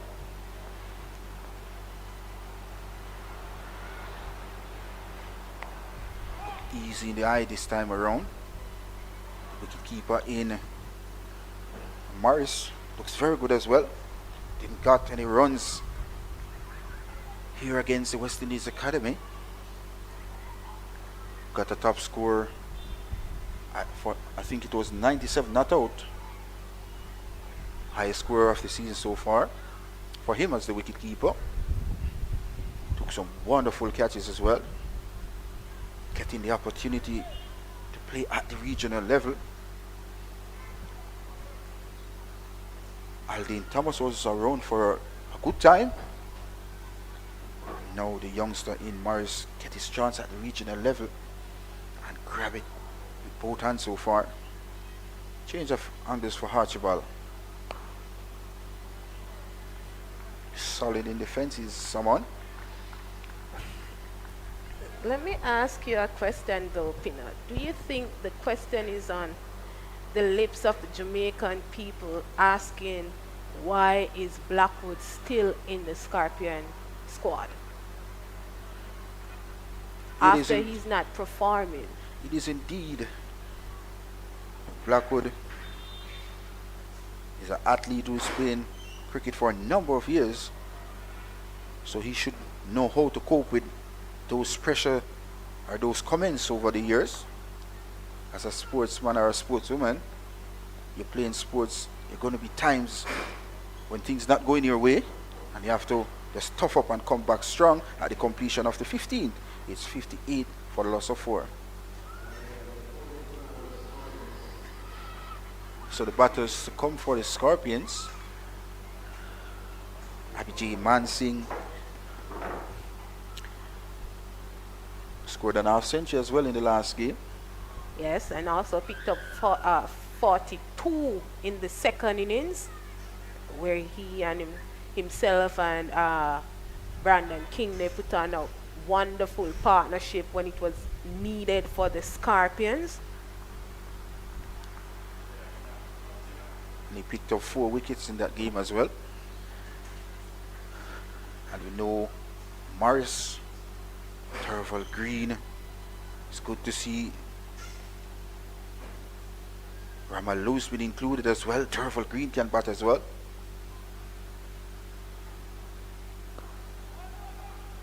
So as I mentioned, just a partnership is needed.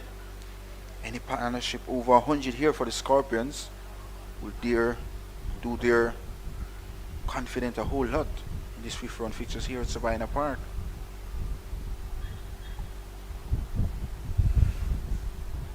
Very humid day here at Sabina Park so far, Kimmy. Indeed. No signs of any showers, no cloud in the skies. It's a wonderful day for cricket.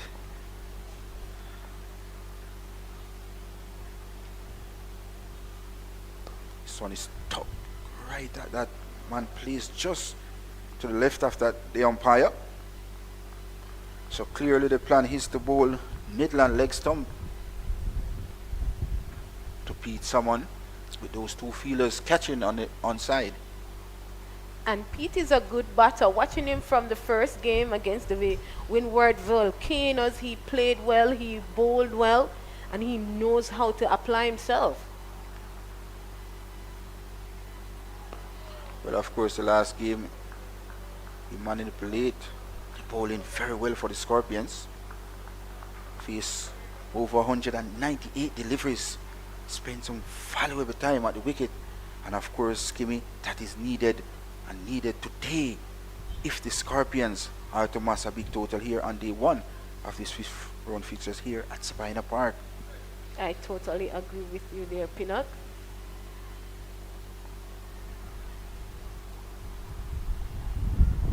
Ooh, beauty! Pete and Pete, someone all ends up. It's good to see Justin Grieve getting into the hack. Good air has been maintained so far, Kimmy, as I mentioned earlier. And the Leeward Island Hurricane bowlers haven't given any runs away that easy. The Scorpions have to work for every run they score this morning. Yeah, they are hustling real hard, but I don't think they are going to take any chances. No need to take any chances. Try and rotate the strike and keep the scoreboard ticking. We saw some boundaries. They use up those bad deliveries to get those boundaries. And once they keep rotating the strike, it will get easy as they progresses through the day. So I think Pete and Brown, they keep having conversation. And I think the conversation is that just think that we are the openers and we have to get these runs. Indeed, and these two batters in the middle both play for the St. Catherine Cricket Club as well. They have understanding of each other.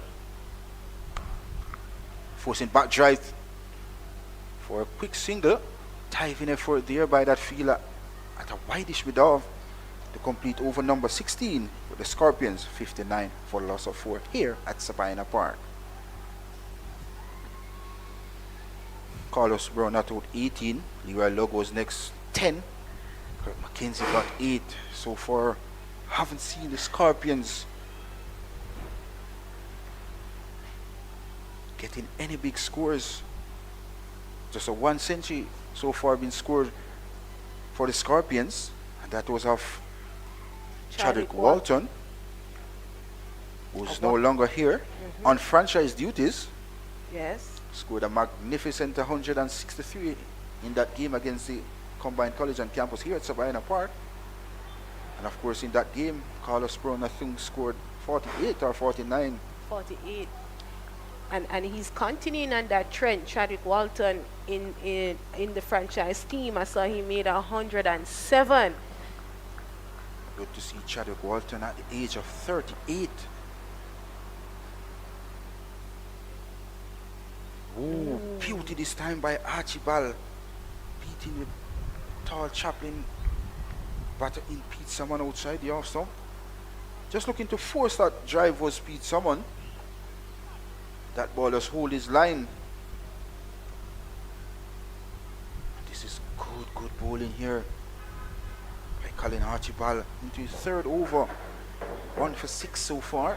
The wicket of Brandon King caught at that mid-wicket region.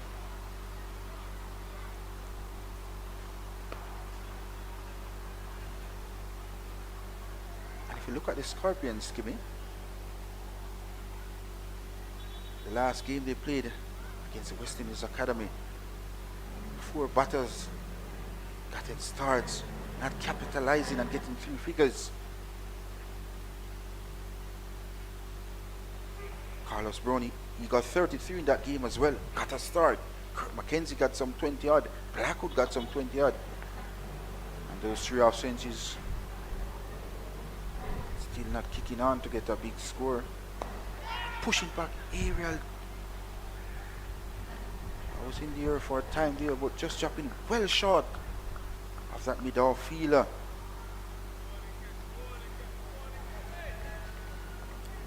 Excellent bowling performance so far on day 1 of this fifth round action at Sabina Park by the Leeward Islands Hurricane. Excellent session so far. 27 minutes before the lunch break interval here at Sabina Park, and already the Hurricane shows why they are in second in the table of this year's West Indies Regional Championship. Yeah, and we saw last night where the girls, they won the game against Guyana. They're leading the tournament, the T20 Blaze. They're on 9 points. And of course, I think they won the 50 over competition as well. Yeah. Hats off to the girls of Jamaica. William, she's really performing well. She's a good wicket keeper as well. Remember when he burst on the scene for the West Indies? Scored a half century as well. Chanel Henry, she's bowling exceptionally well too. I think he got some 90 odd runs in one of the 50 over game as well. Yes. Also picked up 6 wickets too. So he's doing an all-round performance for the Jamaicans. Yeah, with the women's CPL coming up to their, I know some players from the Jamaica team will advance that they have really performed well, and they're looking to take home the T20 title as well. And this would be good for Jamaica. Indeed.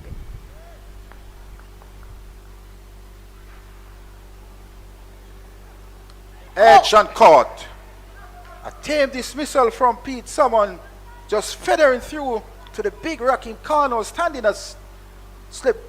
And my, the Scorpions in more than a spot of bother here, Kimmy. They are 59 now for the loss of 5. It's not looking good looking at the replay here. Just playing away from his body. That was about 5th or 6th thumb. As you can see, look back at the replay. Forcing shot, one hand came off the bat. This is poor on the part of the Scorpions. Didn't come to the length of the delivery there. Nice take by Rakeem. And TT's gone. It is 59 for 5 at the end of over number 17.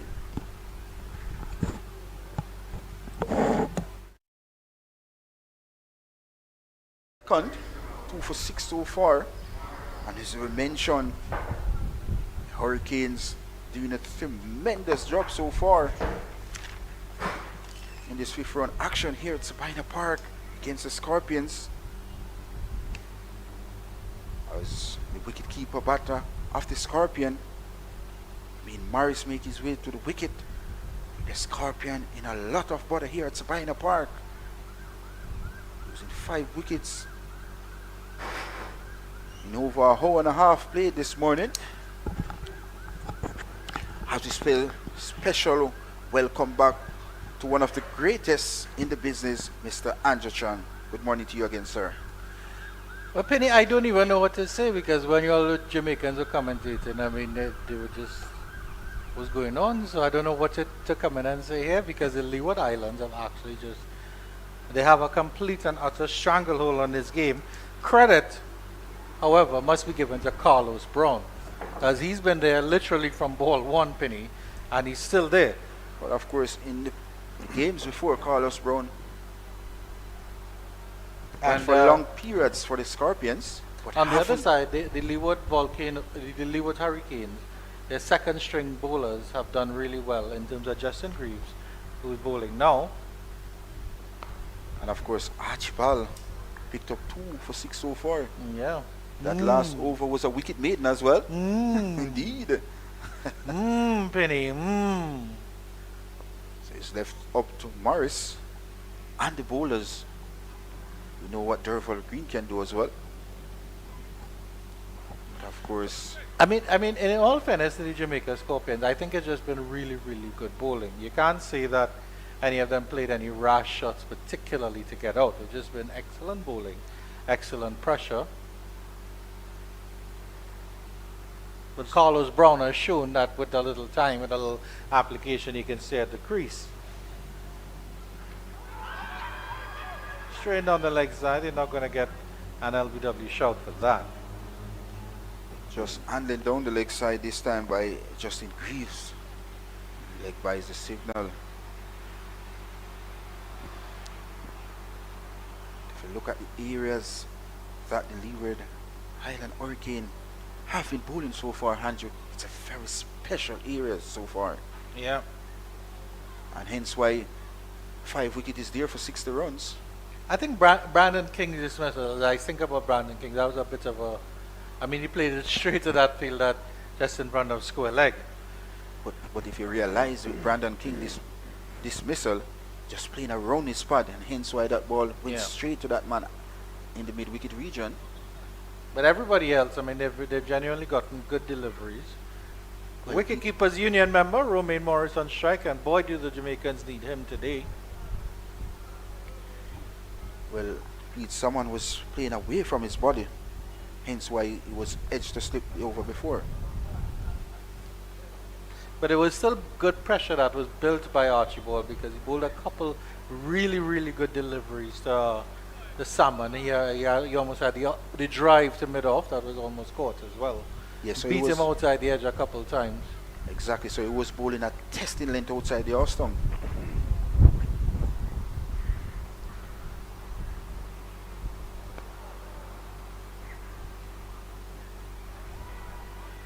But ever positive Romain Morris, a part of the wicket keepers union, is at the wicket for the Scorpions. Well, boy, they certainly need him today, Penny. They need him more than ever, Mr. Chang. The Scorpion in a more than a spot of bother, as we mentioned earlier. Yeah. At 60 for 5.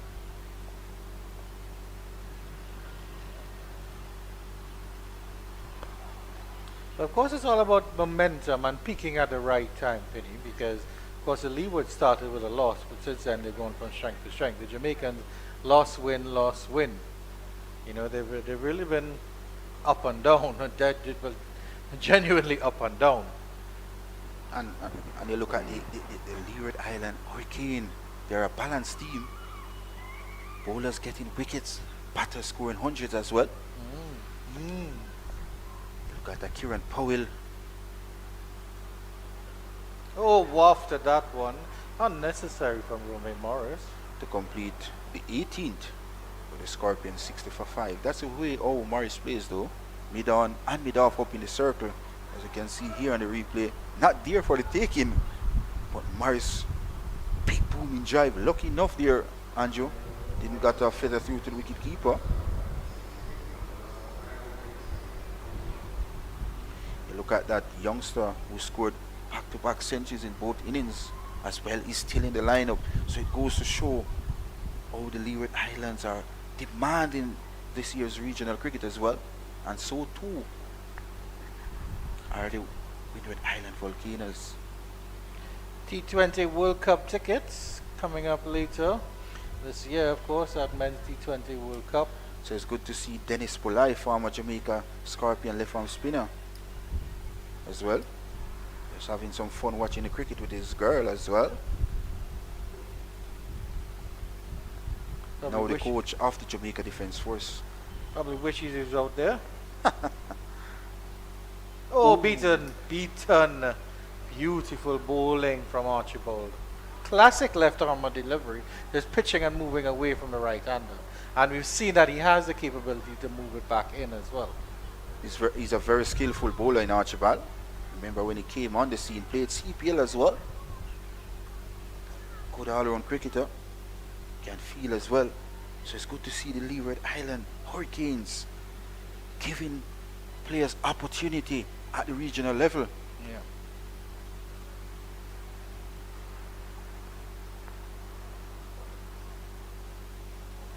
Well left this time. This time a bit fuller.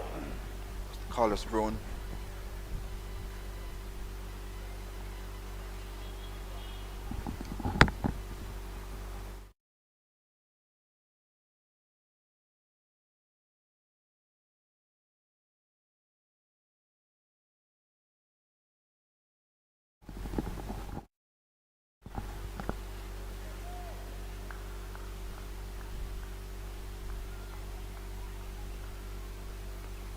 Scorpions on the back foot so far in round 5 of the West Indies Regional Championship.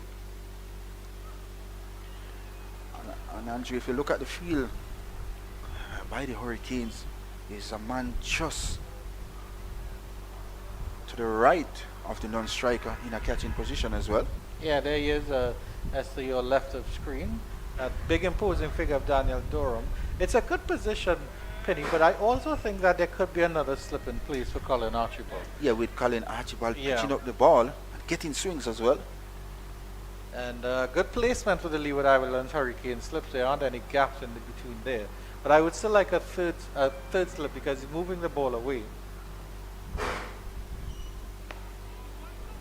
think that one just came back in a little bit.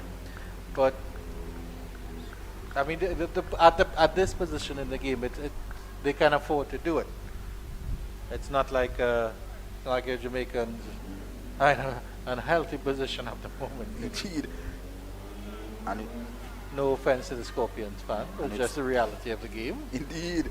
And with 16 minutes before lunch on day 1, with 5 wickets to your name so far, you'd want to capture the next 1 or 2. And the Scorpions would well and truly in a lot of bother at Spina Park. Coming back in again, that's good stuff. But just needs to push it up maybe an inch or two, Penny. Back of a length is fine, but the batter will be safe because, of course, they'll be familiar with this ground, the Jamaican batters, and so they'll know they can trust the bounce at Sabina. That's one thing you can do, you can trust the bounce. I think he should be pitching it up some more. There were wickets to fall so this morning. And most wickets to fall was behind the bat as well. Edge. I think Louis got a 2 around here. Archibald as well, picking up 2. And he's heading for another maiden here. Let's see what he can do. Pleasant looking Lovely drive. drive and Excellent well fielding. fielded. Brilliant fielding there. Seemed to injure himself on that feeling. He's under a lot of pain there. That's actually Mikhail Louis, I believe. Immediately on the ground. Brilliant fielding. Stopped a certain boundary, I would think. And that's a commitment so far been shown here by the Leeward Islands Hurricane as a sprinting physiotherapy. You're not seeing on camera though. The female sprinting out there. He's very fast. Reminds me so much of Shelley and Fraser Price here in Jamaica. Yes, he's very quick over the ground. Let's have a look at what happened. Yes, so immediately he was on, and I think he's getting up now. Probably just fell heavily on it there.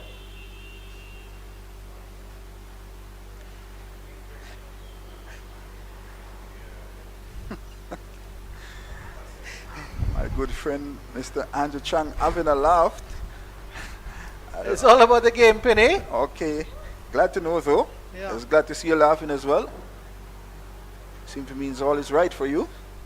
But credit to the Leeward Island Hurricane physio. She covers the ground very, very quickly to respond to that call. Yeah, she's very quick across the ground, Andrew. Indeed, indeed. I tell you what, she could give Shelley and Fraser Price a run for his money in the 100 meter. And of course, maybe Andrew Chang. Yes, indeed.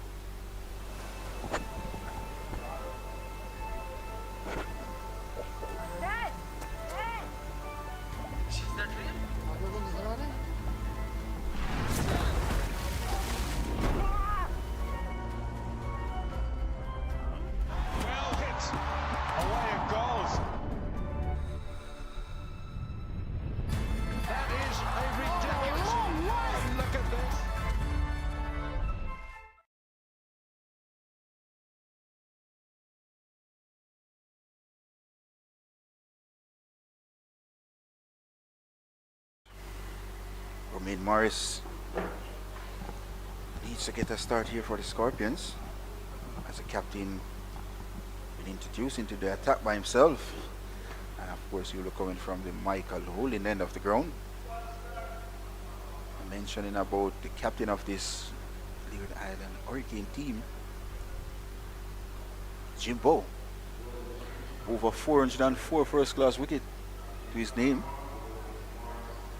To go with, I think, his 53 test wickets. So this is a man with a lot of experience in first class cricket. And we'll be bowling to Romain Morris. Haven't played a lot of game at this level. With the Scorpions on the back foot this morning in this fifth run action here at Sabina Park at 60 for 5. A partnership is definitely needed here, Andrew. Yes, certainly. And big man Jimbo will be operating from the southern end, which is named after Michael Holding. And in terms of physique, two completely different physiques, Penny.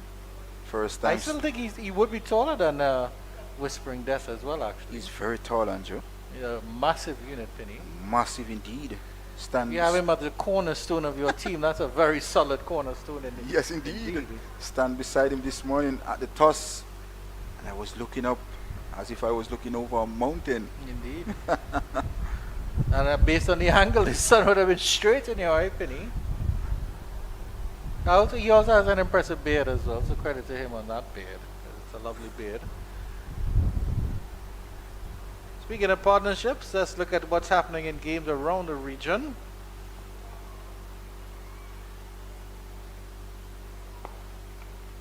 Nice push by Morris. Get off the mark with that one as well.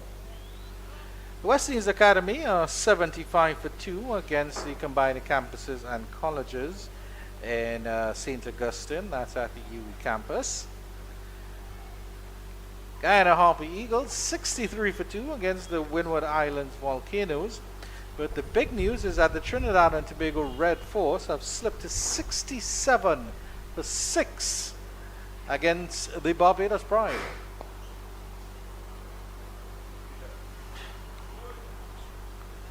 Jason Holder has 4 wickets, Penny. 4 for 20. Shaquille Cumberbatch 2 for 24. Your good friend Kimberly Forbes is waxing lyrical about Shaquille Cumberbatch.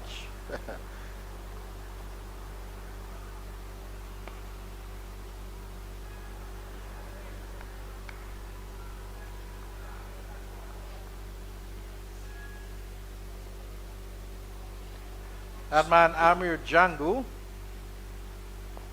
he's almost playing the Carlos Brown role here, because Amir Django is not out 35 of 86 deliveries. He came in at number 3. Carlos Brown is fighting for his team with 18 of 47. Oh, played definitely into the leg side, dropping just short of a short leg fielder. He played it with soft hand. Indeed, played it soft hands there, Carlos Brown. Made that 18 of 49 now. Battling for the Scorpions. Pleasant looking drive this time down to long out for his 19th run at the completion of the 20th. The Scorpions, they are now 63 for the loss of 5. Yeah, good offering from Jimbo there, nothing less than what you would expect.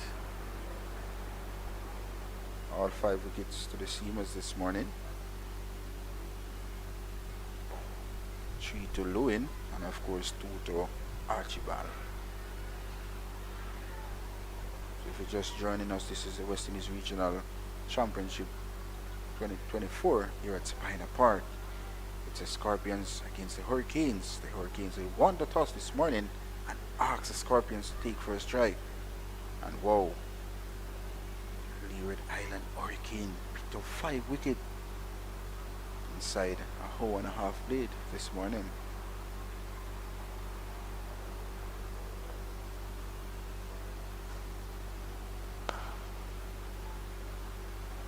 Two maidens on the chat so far in this innings by Colin Archibald.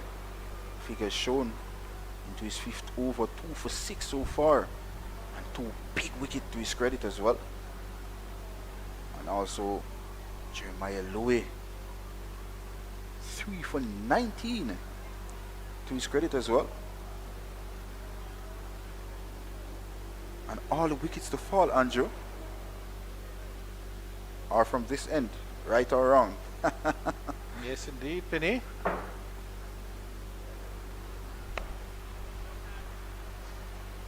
A fighting knock so far, as we mentioned by Carlos Brown. Spending some time at the wicket. He's over 50 deliveries so far for his 19. And a partnership is definitely needed by the Scorpions here at Sabina Park. Into his 5th over now, Colin Archibald. Absolutely respectable figures, Penny, by any stretch. And of course, 2 maidens in it so far. Yes, indeed. Approaching a third. Well, he certainly has Mikhail Louis to thank for 1 maiden. It's really a sunny day, or I should say a sunny morning here at Sabina Park as well. Yeah. Beautiful day for cricket.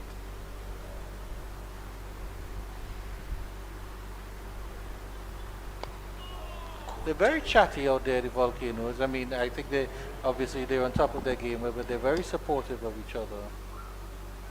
Hurricanes, my apologies. Leeward Islands Hurricanes.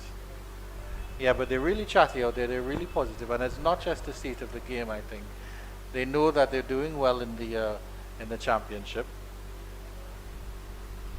And just how they go about their business shows the commitment of these players as well.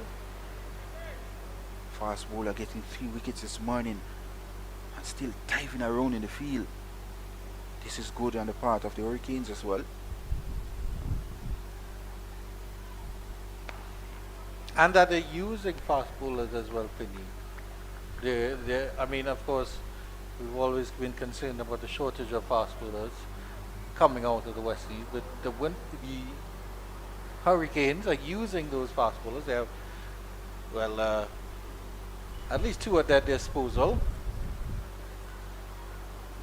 But if you look around the region, in this regional cricket so far, we have seen good fast bowlers from Barbados, from the Windward Island Volcanoes as well.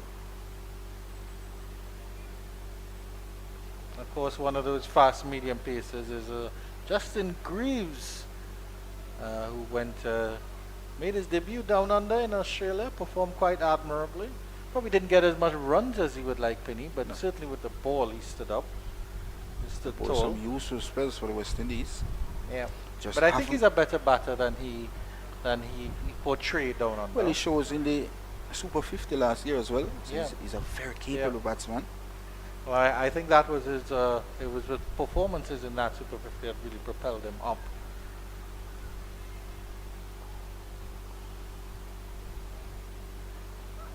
Edged and dropped. Oh, It's dropped at second slip this time around. My. Excellent bowling here by Colin Archibald. And it's his 3rd maiden in a row. After a disappointing end to his 5th over drop catch. As you can see here on the replay here, peach of a delivery coming in from Archibald. A drop catch. And he won't be a happy man as he walks really away. unfortunate. Let's have a look at the replay one more time.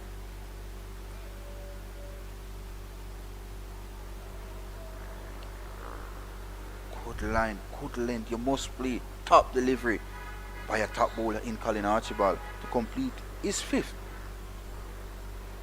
And a 3rd maiden in on a 3rd And here. it could have been a wicket maiden. Jamaica Indeed. could have been on a spot of butter there.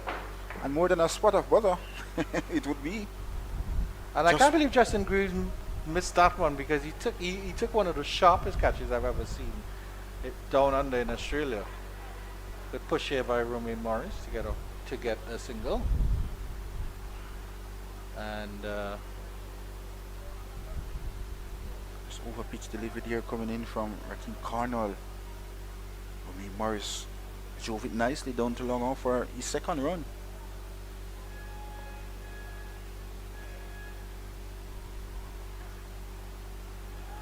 Realize Cornwall getting the ball to spin into the right-handers. Hence why there's a man position under the bat as well. And with 2 minutes before lunch break on day 1. He's sweeping across the line, a loud appeal. Not outside by the umpire. What a shot. What was Carlos Brown thinking? Just 2 minutes to go before the lunch break here, Andrew. Was just been handling down the leg side. Good decision here. Yeah, definitely angling down the leg side there. You can see how his front leg was twisted.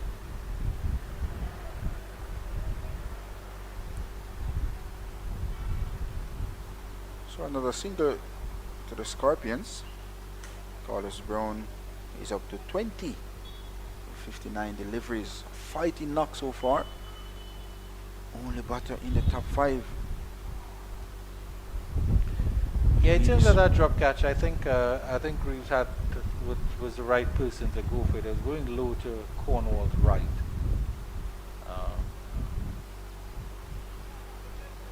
In that case, do you think that maybe the slips were too close together in that instance? Not at all. Good height. Just unfortunately, Justin Greaves didn't took that catch. At the completion of the 22nd, the Scorpions now 64 for loss of 5. Yeah. And it would have been the big wicket of Carlos Brown as well. So not only were they going to start to get into the lower order, the Hurricanes, but they would have gotten rid of the really only batter that has stood up here for Jamaica. I mean, if you look at these scores, 8-0, 10, it's not really good reading at all. Not at all. We'd say cash pot scores here in Jamaica. Final over coming up before lunch on day 1 of this West Indies Regional Championship 2024 at Spina Park. The Scorpions looking to recover here. 64 for 5. 5 wickets to fall this morning, all to fast bowlers. 2 to this man on camera here, could be 3. The job catch the over before. 3 maidens in a row for him as well.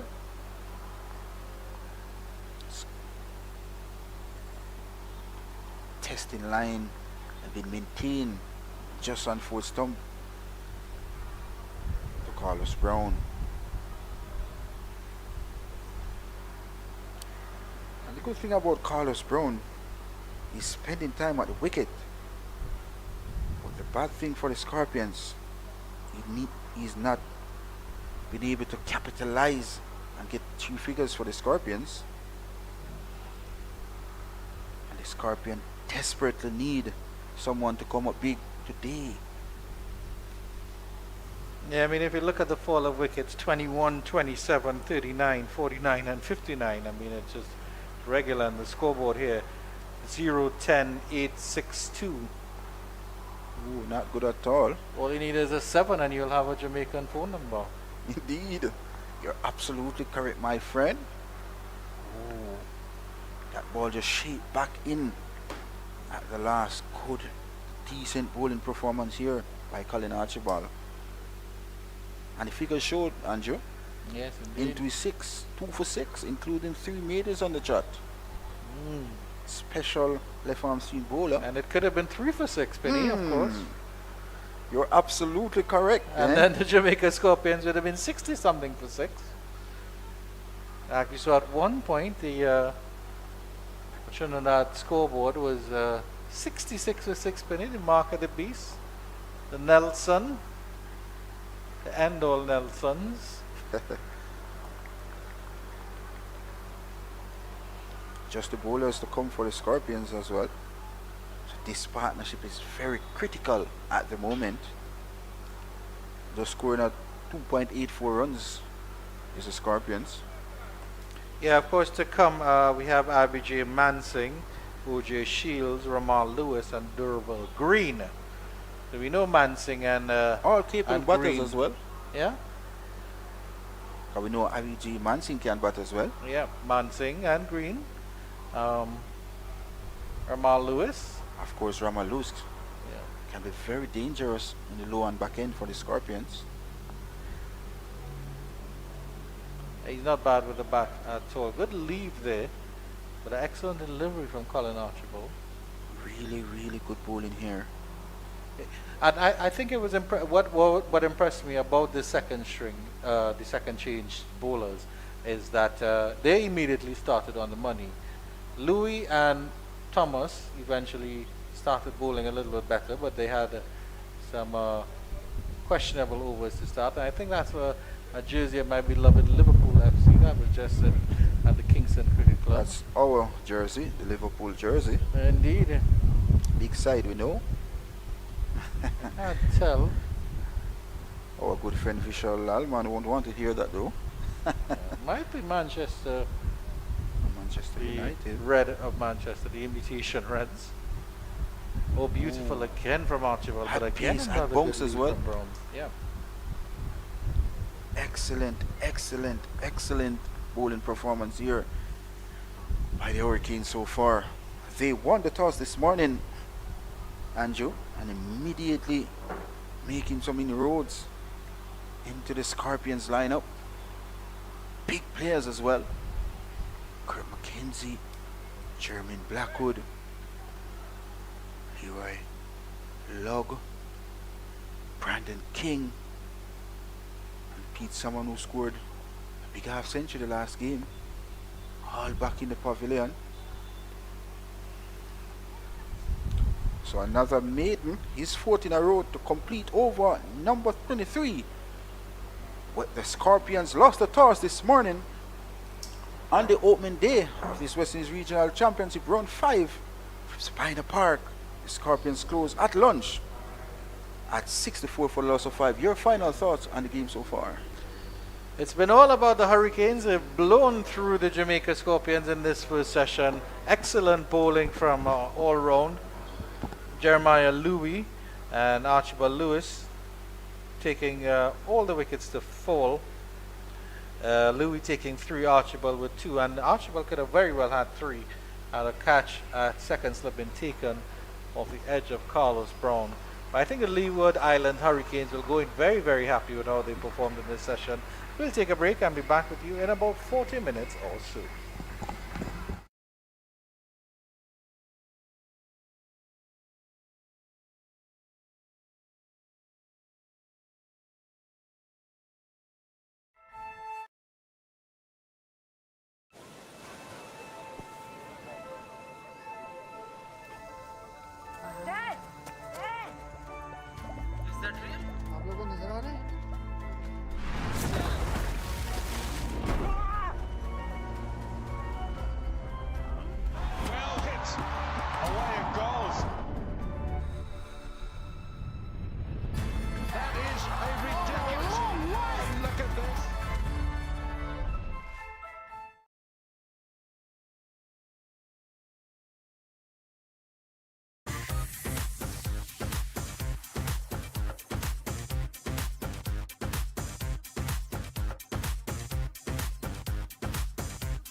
Action resumes here at Sabina Park, the home of the Jamaica Scorpions, but they certainly feel like their home is on fire as they're at 64 for 5, and the Leeward Island Hurricanes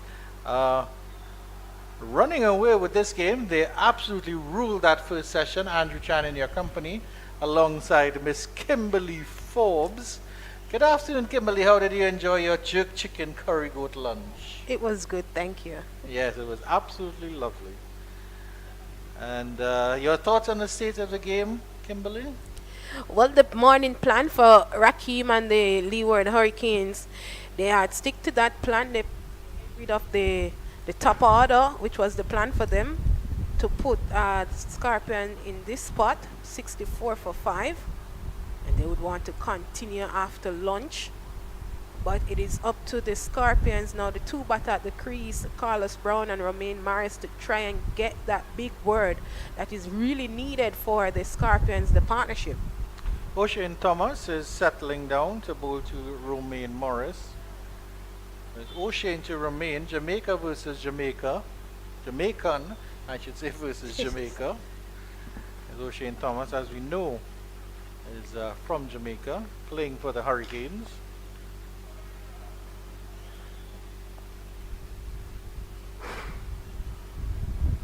Good delivery, rising delivery, well played by Morris. He bowled 5 overs earlier, none for 22. He's a bit unlucky. A wayward to start with, Kimberly. But eventually found his radar. Didn't take any wickets. I think he was unlucky not to. Could have had at least 1 or 2. It's all down to these two players here. They really make a partnership for Jamaica, Kimberly. And that is what is needed. Gets a wide delivery and he gets a chance to cut at that one, and that's the first runs after lunch. A pleasant cut in front of point for 4 by Romain Morris. And that's a nice shot. He rides it well and get it away to the boundary. And that will ease some pressure. 4 runs just after lunch. It's a nice shot. Well controlled there from him.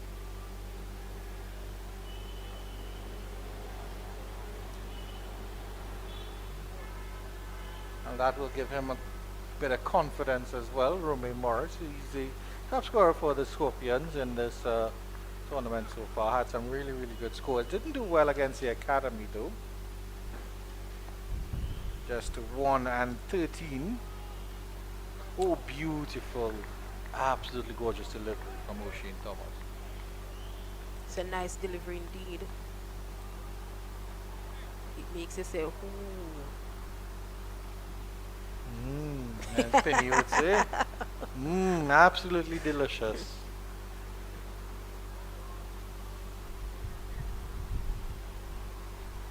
Well, 26 runs from Thomas over so far in 5.3 overs. Even though wickets have been falling around Carlos Brown, he still holds his composure. You know that his team need runs. He just wants somebody to stay there with him.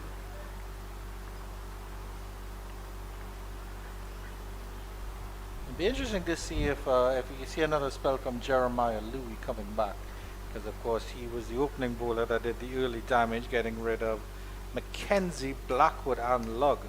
I mean, he really just toppled through that top and middle order like it was nothing there, and then it was followed up by Archibald, who got the important wicket of Brandon King, and then Pete Salmon. Could have had Carlos Brown as well, but he was dropped that slip.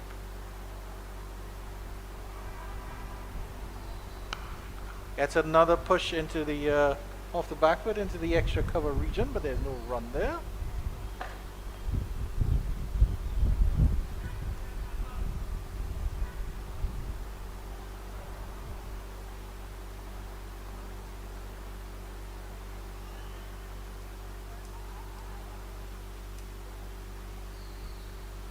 .68 for 5. Current run rate is 2.85. At one point it was at 3.79 and 3.94.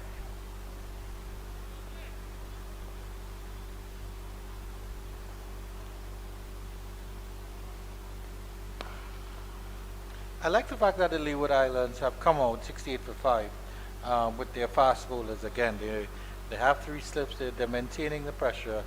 Of course, they could have just let Raheem Cornwall start the bowling and ease into the session. And it does look indeed like Jeremiah Louis will be coming back to bowl from the northern end. The Courtney Walsh in. Really, really good, skillful bowler. We'll pull up his figures just now for you.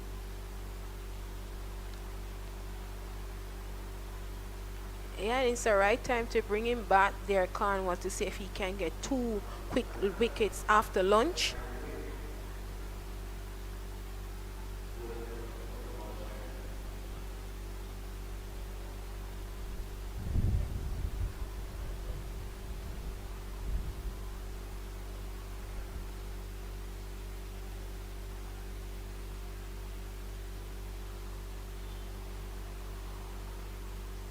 Three for 19 from 6 overs. Excellent return at the top there from Louis. And just very, very good bowling all around. Also got that little bit of swing as well.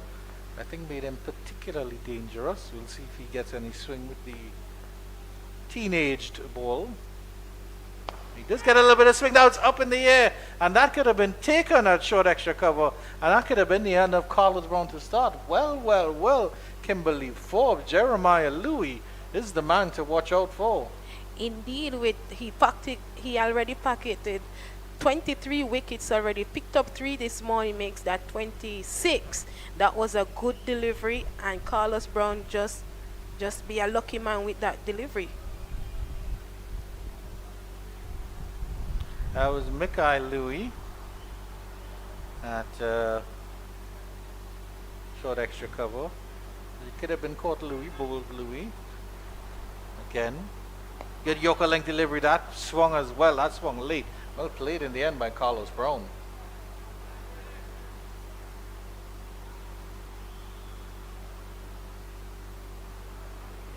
He's not a tall fella, is Jeremiah Louis.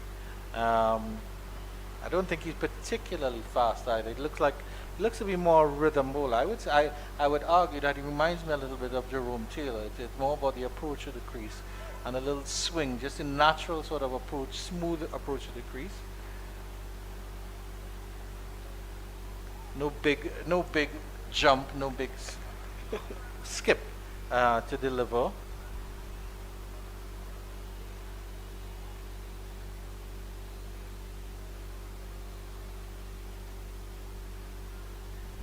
And Louis been bowling pretty well.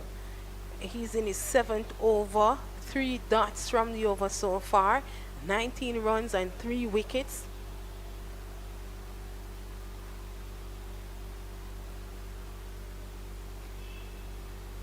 They will have to just be watchful here. And one of the slip comes out into a short mid-off position.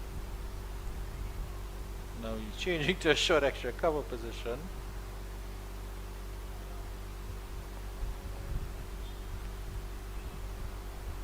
Beautiful bowling here again. A little bit too straight. Well played by Carlos Brown to just clip it into the leg side for a single.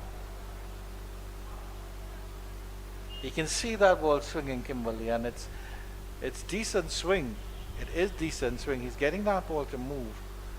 Carlos Brown played that one late and played it well. And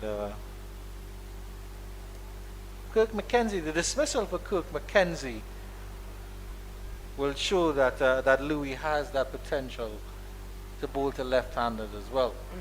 Because of course he got that ball to cut back in, and then Jamar Hamilton taking the bottom edge, diving away to his right behind the stumps here.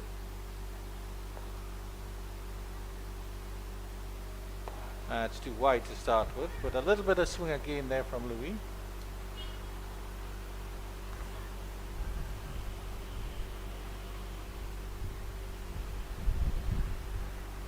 Louis bowls different variations of deliveries as well there at Chad, and even when you look back at the wicket of, even though it wasn't Louis that was bowling, it was Greaves who picked up the wicket for Pete Salmon when he should have come out. Archibald picked up the wicket of Pete. He should have come outside of the off stump, but he was stretching too much and gave away his wicket so cheaply. 69 for 5 after 25. Good opening over there from Jeremiah Louis as he started his second spell. Collection of fans there in the stands. Odin Simit, the West Indies player there, having a chat with Bulai, former Jamaica Scorpion player.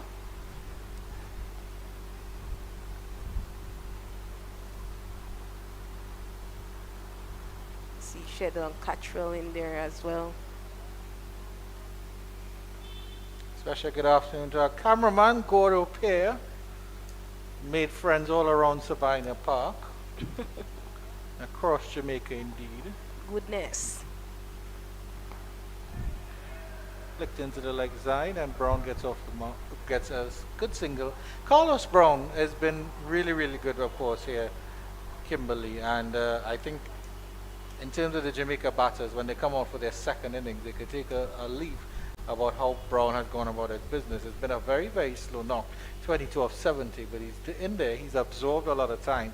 He's had some chances dropped off him. I mean, he could have been back in the pavilion, I think, once or twice already. But he's taking his chances. Yes. He's making the most of his chances, I should say.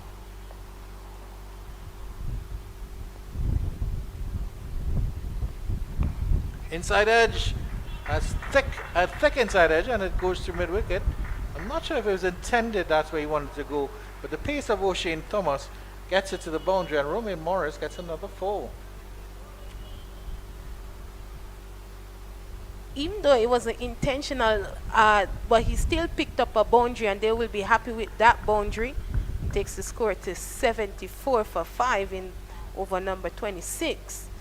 You mentioned that the batters can take a page out of Brown book when they come in the second innings, but the batters who are in the dugout to come, they can take a page to know how to apply themselves. Even though wickets have been falling around, Brown still hold his composure and trying to get runs on the board. A very valid point, Kimberly. Well played by Morris. That's good cricket. That's excellent cricket there. Gets the boundary and then turns it over for a single. So 6 runs from the over so far. A single, a 4, and a single.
Nice punch and another good single here.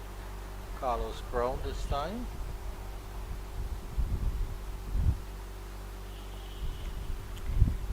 We haven't seen we've seen a boundary 3 deliveries ago, but the good thing about Brown, he wants to continue to keep the scoreboard ticking. I also think O'Shane Thomas has become predictable as just back of a length. You know it's going to be a short ball, so you can set yourself for it easy as a batter. Already 7 runs in the over. And that will be a 4. So it's 11 runs in the over. He's trying again with the full delivery, but he doesn't get those full deliveries on the mark. And Romain Morris Morris hits him straight back over his head for a delightful 4 to end the over, and it's 80 for 5. That's a expensive over there. 11 runs coming from it, which is good from Morris and Brown. Picked up 2 boundaries and, well, 10 runs coming from it.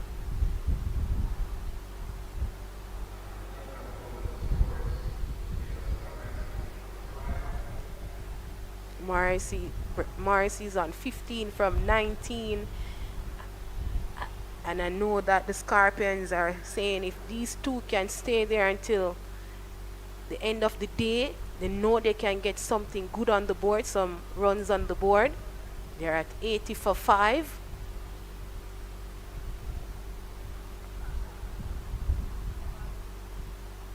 Beautiful by Jeremiah Louis. Beating all ends up was Carlos Brown, and he'll wonder how he didn't get an edge and get his 4th wicket.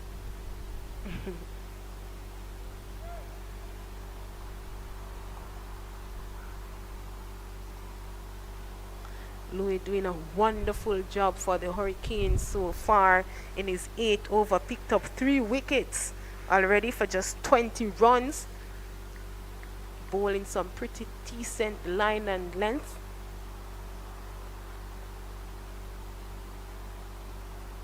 Edge, he gets the edge, oh, and it's a thick outside edge that runs down to 3rd man for 4. I really think they should have a 3rd slip in for Jeremiah Louis. He's been absolutely brilliant. He's getting the edges, and yes, and you're on top of the game. I think you can afford a 3rd slip here. Well, let's see if Carnal will bring in that slip in. We saw the previous delivery before outside of the off stump, pretty close to the bat. That one peels the edge and run away to the boundary. So maybe you should get a 3rd slip in, as you said, Chad. That's well driven. That is a beautiful shot. A little bit too straight on this occasion from Jeremiah Louis. And Carlos Brown puts that away with 2 4s in a row. I think that's been the shot of the morning. Not that there's been many to pick from.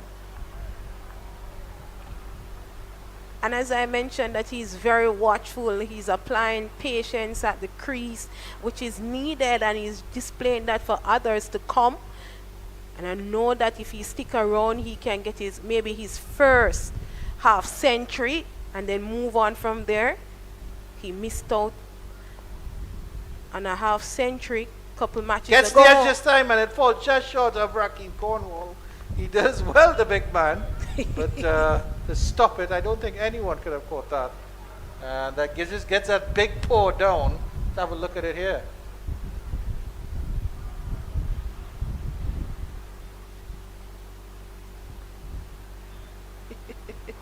I think that catch would have been way too difficult for anyone.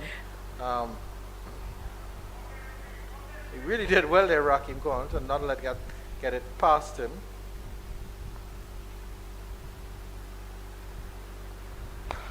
Yoker length delivery, well played by Brown. Yeah, this partnership consists of 29 runs from 59 deliveries.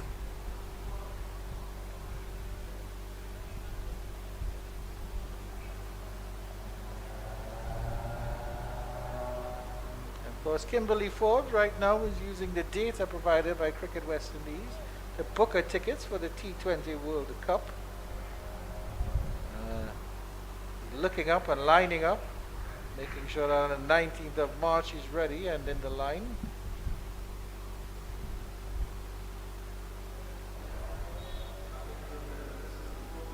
Kurt Mackenzie's gone for 8. Jermaine Blackwood is gone for a duck. Leroy Lug 10. King 8. And Pete Salmon gone for 6.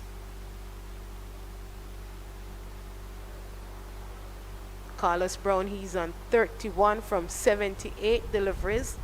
Romain Morris is on 15 from 19. The current run rate is 3.26. 8 runs from that over there. And he didn't try anything extra, even though we saw one peel outside of the edge. He didn't really try anything extra to get those boundaries.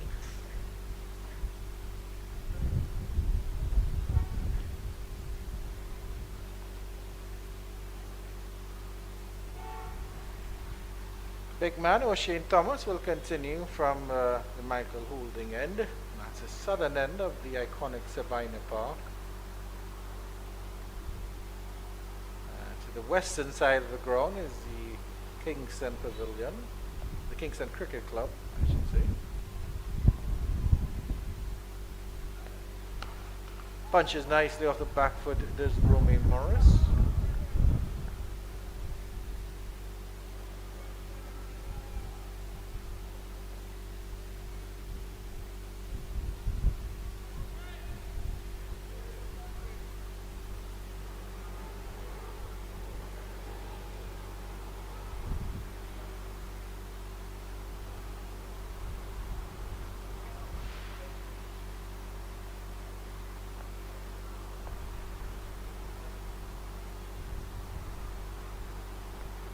Wide delivery. He had a free chance to swing at that one, Morris, but it just started wide. It just went a little bit wider.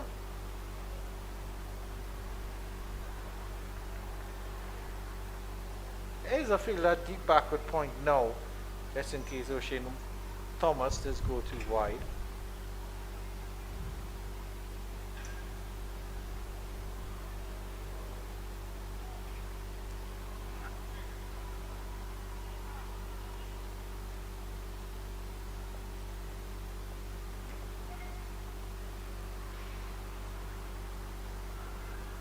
That one is flailed through there, the deep backward point area, and you'll get a single there, another wide delivery from O'Shane Thomas.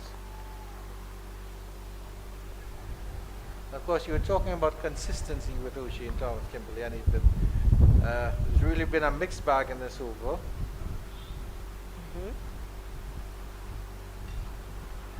Now we'll have to adjust the right-handed batter.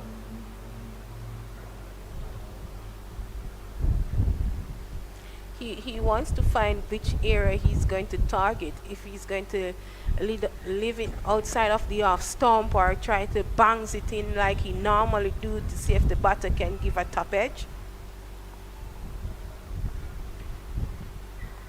Good delivery and tucked down to fine leg. That is a single for Brown.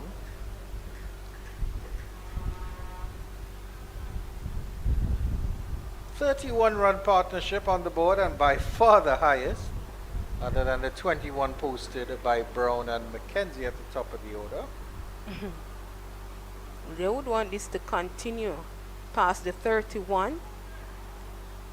I think they need to add another 100 in front of that 31, maybe 200 if they're lucky. Well, Brown has been lucky so far.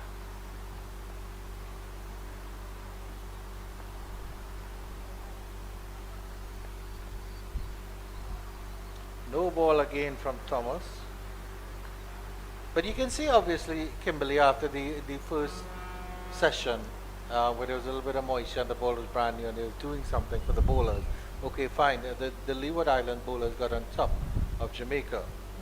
But O'Shane Thomas is trying the same thing that worked and that didn't work for him. Well, it worked in the sense that he made the batsmen play and he made them uncomfortable. He didn't get any wicket. He was a bit unlucky. But now the ball is a little bit older. The pitches are a little bit flatter. He's still trying the same things. He's not adjusting to what needs to be done. Having said that, he adjusts his line here to Romain Morris and is going over the wicket. And this time it's flat batted wide of mid-on. And what will Romain Morris get for that? It's another no ball, and it's a 4 as well. O'Shane Thomas really losing the plot here. Carlos Brown, Romain Morris, the indicator on the screen shows.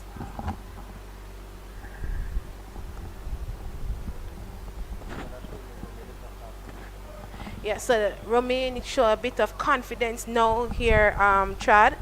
Works that one quite well down to long off for that boundary.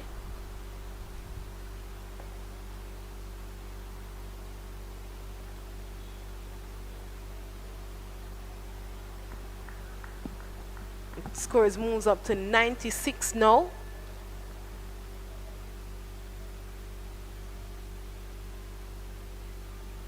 8 runs from the over so far. Yeah, it's been an expensive start so far to the second session.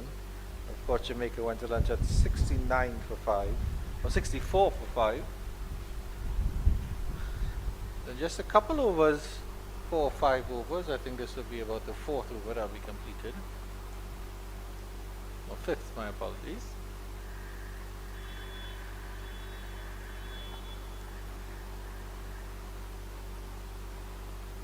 Gets a wide one and tries to slap that past that wide long off fielder. Doesn't get good connection on it, but Morris gets a single. 97 for 5. 28 overs have been bowled. Let's see what happens when Jeremiah Louis comes back into bowl. With that shot though, he didn't come across quite well. He was still outside of the leg stump there. If he had shuffled a little bit over to mid and off stump, he would have gotten that quite well and put it away to the boundary.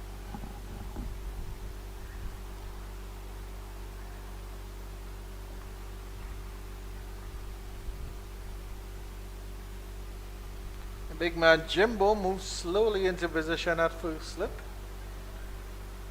But of course he has such big strides that he'd probably cover 3 times the distance that Hamilton takes at 1 step.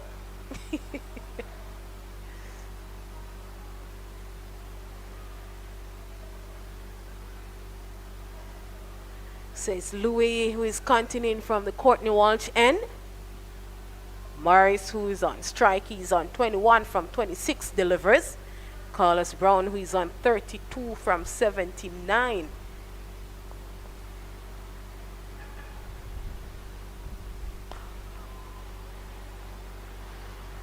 Very watchful there from Morris. And I must say that Louis is very consistent with his line and length.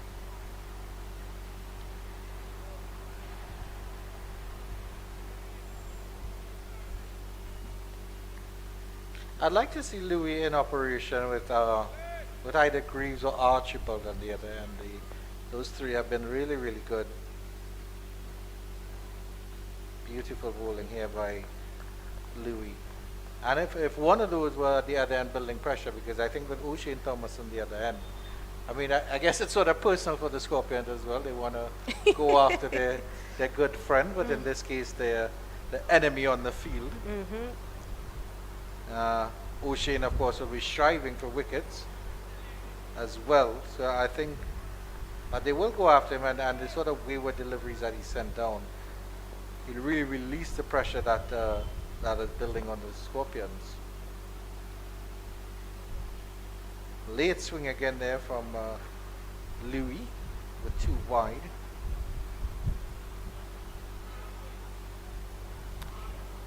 Yeah, they would say that O'Shane Thomas is leaking runs, as they would normally say in cricket.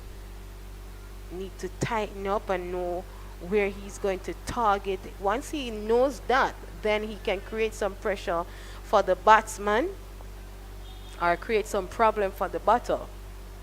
Yeah, because Greaves and Archibald did that really, really well.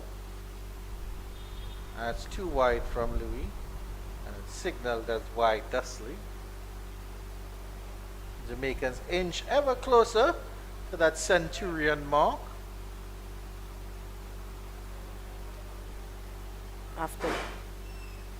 After resuming after lunch, 64 for 5, they move up to 98 now.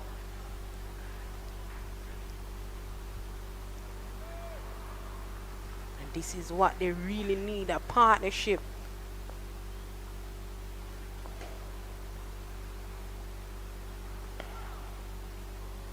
And after this over, I will take my leave. And it's oh my goodness.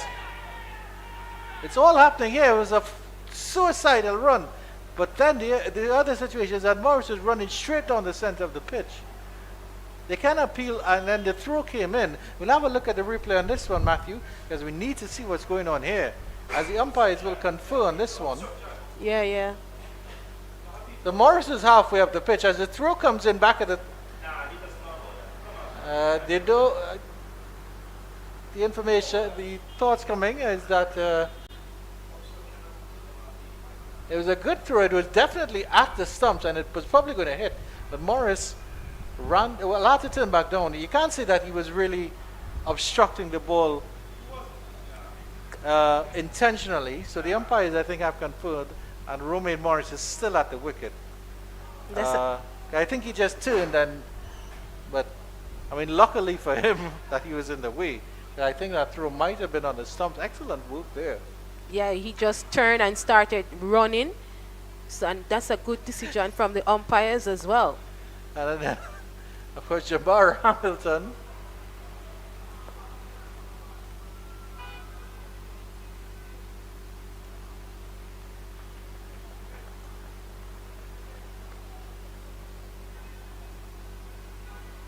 But the other thing, I mean, I respect the umpire's decision, but the fact of the matter is that he was running directly towards the wicket, however you look at it. So he could have turned, he just happened to turn to the right side. If he had turned to the left side, then he wouldn't have been blocking the wicket and running down the middle of the pitch. Which, I mean, if you want to argue, he shouldn't be running on the middle of the pitch in any circumstance.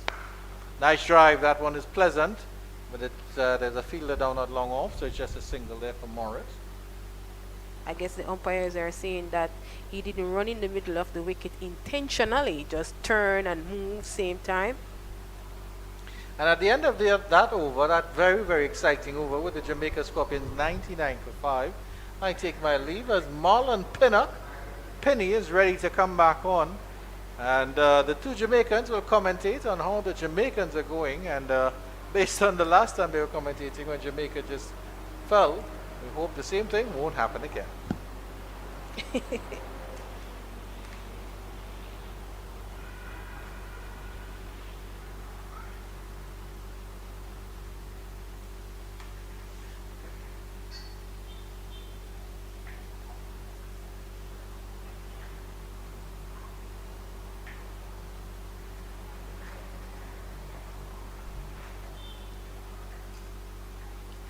Good afternoon to our viewers, wherever you are in the world. It's a steady partnership so far between Carlos Brown, Morris. Morris so far look very positive. 22 from 32 deliveries. Scorpions now 99 for 5. Beautiful day here at Spina Park for cricket. Scorpions fighting back with these two batters in the middle. 3.41 the run rate so far.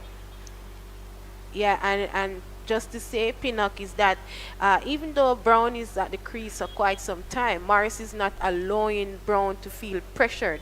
They're taking run. They're trying to rotate the strike and keep the scoreboard ticking. That is what Morris do very well. He's an aggressive player by nature. 6-4 is to Carlos Brown so far.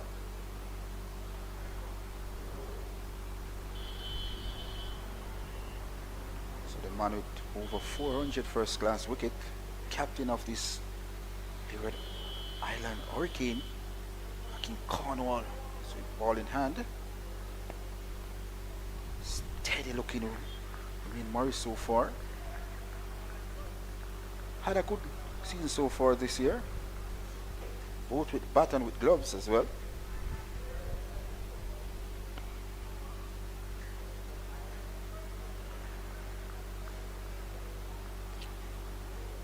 A current run rate of 3.36.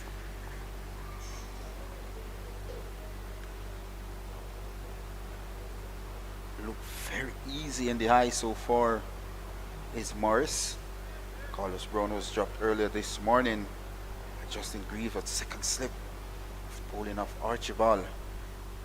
Morris goes inside out, over long on, it goes for a 6.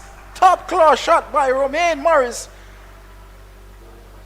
The steps outside the line of legs and hit that ball over long off region Kimi. That's an excellent shot by Romain Morris. Yeah, that's an enormous 6. That's the first one of the morning. Well, after the afternoon now. and brings up the 100 for Jamaica Scorpions. That was nicely hit out of the park. This young wicket keeper batter of the Scorpions, growing in confident, a man in class. This time is equal to the task to complete the 30th over with the Scorpions, 105 for the loss of 5. And after that 6, he didn't try to go back to hit another one. He respected that delivery. I mean, Morris so far looks very comfortable at the wicket. And he's been very positive as well, doing what the Scorpions required of him to do. Excellent partnership building so far between these two. Former Jamaica leg spinner Odin Brown, and now the selector for the Scorpion as well. So it's good to see the past players been included in the setup as well.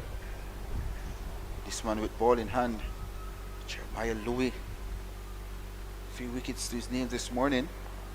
He's ready to battle with Carlos Brown. Good line, good length, been maintained so far. Testing line, if you want to call it, with 2 slip waiting. Figures of 3 for 30 so far into his 10th over.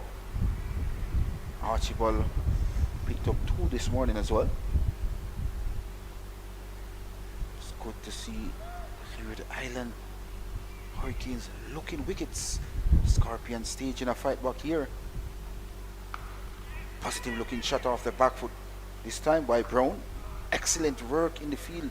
Seemed to be Kieran Powell moving across to his right 10 meters to prevent any chance whatsoever of a single. So this is disciplined cricket being played by the Leeward Island. Indeed.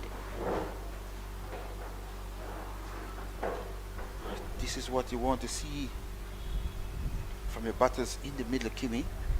That fight, that commitment at the wicket. The Scorpions desperate for that at the moment. After losing 5 wickets very early this morning on day 1 of this 5th round encounter here at Sabina Park. Yeah, and after he was put down earlier this morning, that's Carlos Brown. He really taking advantage of that chance. He's on 32 from 82 deliveries. And Morris was coming and he's playing his role as well. He knows what they have to do to try and help the Scorpions to get some runs on the board. After resuming after lunch at 64 for 5, the score is 105 for 5. So far, so good at the wicket for these 2 batters of the Scorpions. They know that the Scorpions need a partnership. So far,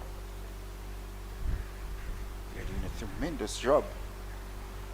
Carlos Brown in particular batted 83 deliveries so far. Need that 84 is there, sticking around. Batters to come, Abhijit Mansingh from a Lois Turfal Green, and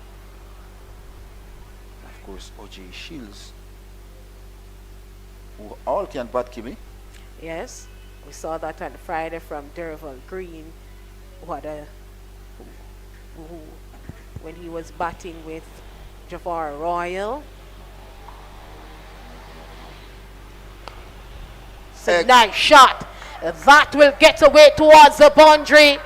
That's a classical shot from Carlos Brown, and that brings up the 50 partnership between Carlos Brown and Romain Morris. Indeed, Kimmy, over pitch delivery there from Lowen. And my word, Carlos Brown came on the front foot and stroked that ball effortless through the cover region. Shot of a man in tremendous form this season. It was Carlos Brown. So at the completion of the 31st, Kimmy, It's 109 for the loss of 5 here at Sabina Park.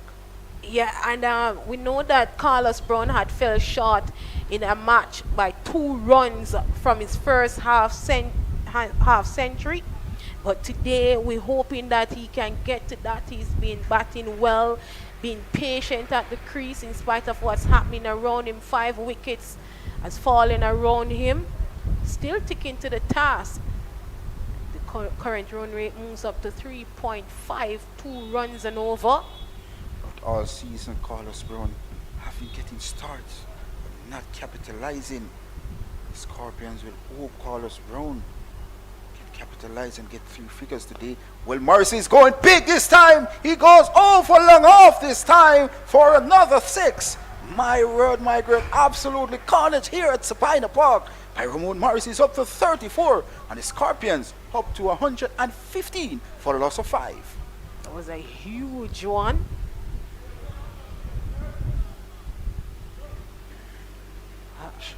Shot off at 30 there by Ramin Morris, and he's quickly into the 30s. 34 from 39 deliveries. Wow. So the pitch is doing something now. What the batters will have to continue to do is just apply patience at the crease, trying not to overdo it, and pick up the bad deliveries and punish them. And the good thing for the Scorpions is that Morris is looking to score. He's been positive from his making his way to the wicket. That is good signs for the Scorpions. This time he plays a lazy looking shot outside the all-stump. Lucky enough, Kimmy didn't get a feather to the wicketkeeper Hamilton, but he's still there on 34 from 40 deliveries.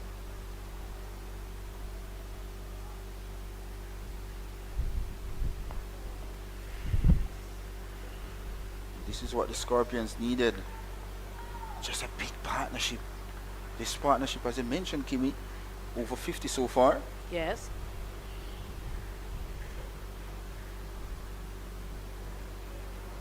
Morris, so far in this West Indies Regional Championship for 2024, looks very good. Looks very confident. Like he was playing first class cricket for a number of years. And I agree with you. This time he's back playing a lazy looking shot. This one goes down to third man. They're across for 1. They're back for the second run. Kieran Powell gives trace but can't prevent the second run to Morris, who's up to 36 at the completion of the. Is it? 1 delivery mean in the 32nd. So this is a 58 runs partnership here now. If you look at the scoreboard now, Kimmy, Morris equals Carlos Brown as well. Yes. But the difference, Carlos Brown faced the 85 deliveries and Morris faced a 44 delivery at the completion of the 32nd. The Scorpions 117 for the loss of 5 here at this wonderful venue, home of cricket, Sabina Park. So Morris and Carlos Brown so far both on 36. Leroy Lugg, the only other batter getting the double figures, he made 10. Chairman Blackwood didn't score. Brandon King, he made 8. Of course, Kurt McKenzie as well didn't got into double figures. So at the stance for the Scorpion, a steady recovery by these 2 batters in the middle, as Kimmy mentioned earlier. We're some 50 odd run partnership so far for the 6th wicket. Jeremiah Louis will be continuing from our commentary box end. Quick, fast Yorker, well dug out this time by Carlos Brown. And it's good on the part of the Scorpions to see young Romain Morris coming to the crease and being very aggressive, and it's been paying dividend for the Scorpions. Yes, and they will appreciate this partnership and hoping for them to continue.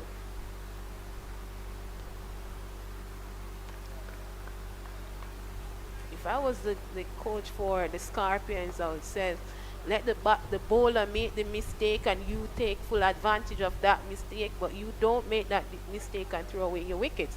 They're batting pretty well.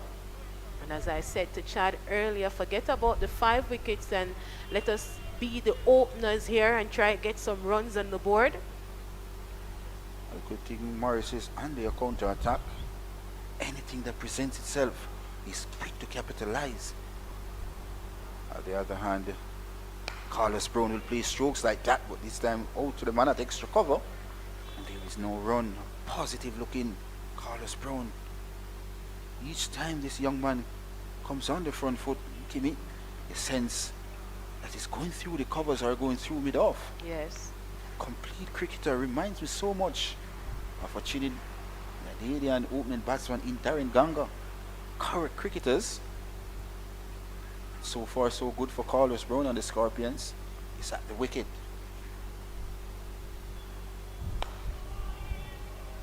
Good delivery, good comeback by Louis. Looking to force that ball through the mid-on area. And it's good to see Morris going down the wicket to offer some words of advice as well. He was trying to force that ball, Kimmy. And for a moment, Jeremiah Louis thought he had his man.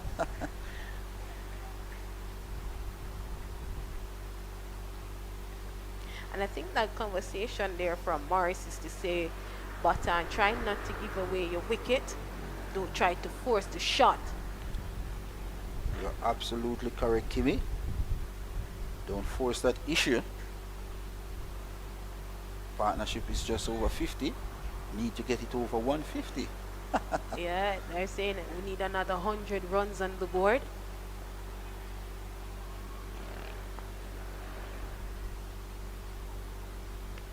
And one special player in the Scorpions lineup as well, who is a real character, real fighter. Turval Green, true fighter. But Turval Green struggles over the years with injury. Came back last season. Another wonderful season for the Scorpions as well. Picked up a lot of wickets. Came in the back end with the bat for the Scorpions.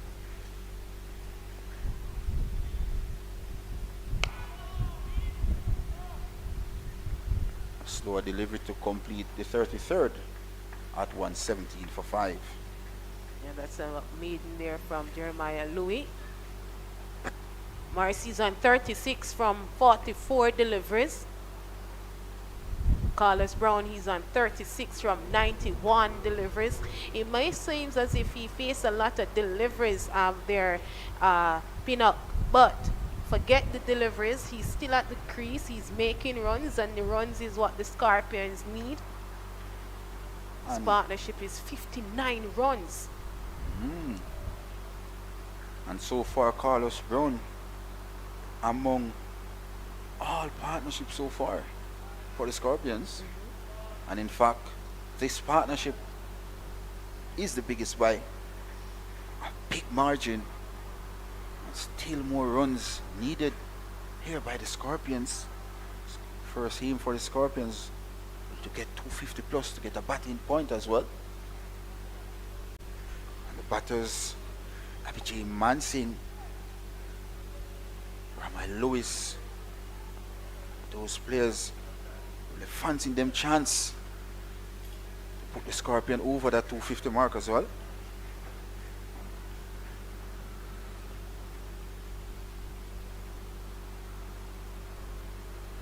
Man with over 404 first-class wicket, the captain of this Leeward Island Hurricane, haven't picked up a wicket so far into his 5th over, none for 18. Morris hit 2-6 off his bowling over that wideish long off area, and for his 5th over immediately captain placed a man just at that extra cover boundary.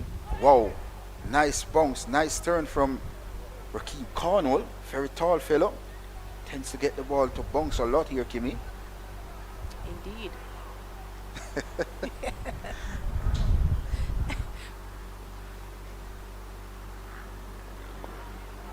Quick single down to mid-on this time. Excellent cricket here by the Scorpions. Another single to the total.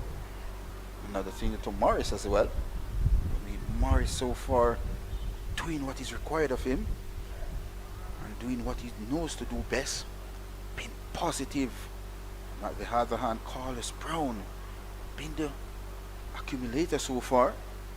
Just looking to bat as long as possible for the Scorpions. And the partnership, as you mentioned, Kimmy wrote over 60 runs so far.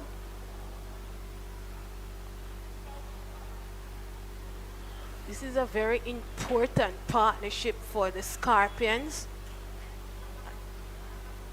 Partnership 59 from 103.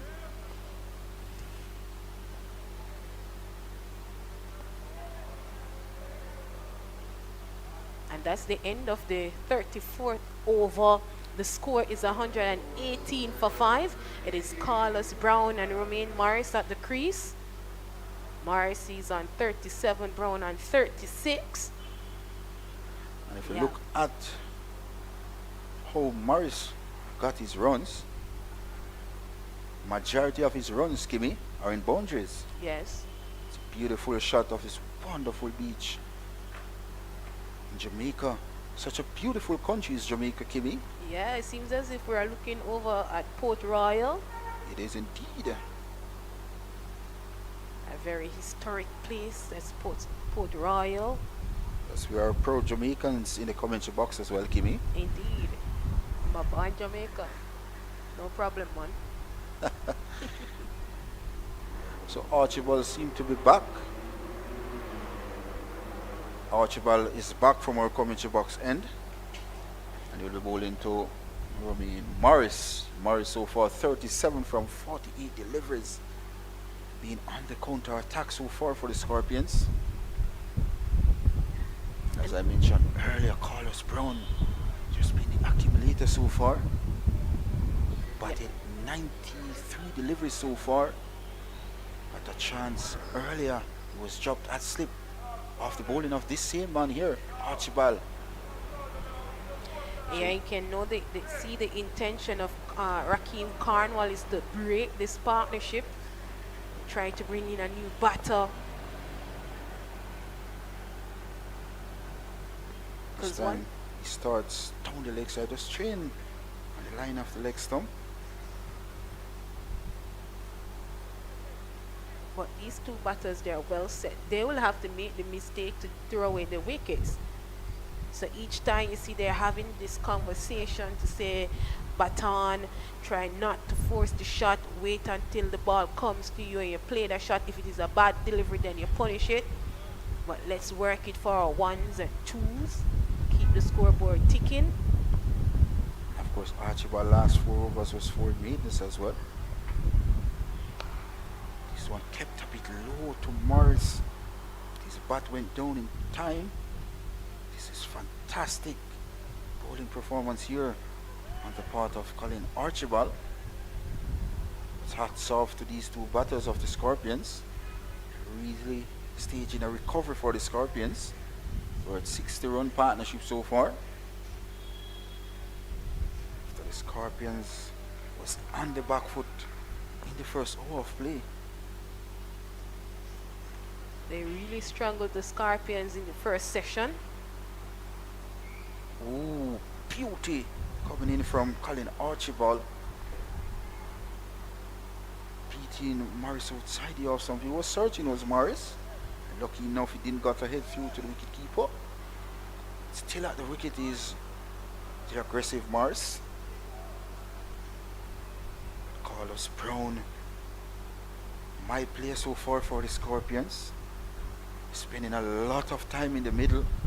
That is very important in this level of cricket. It's a regional 4-day championship. Getting his first season, full season, Kimmy. Yes.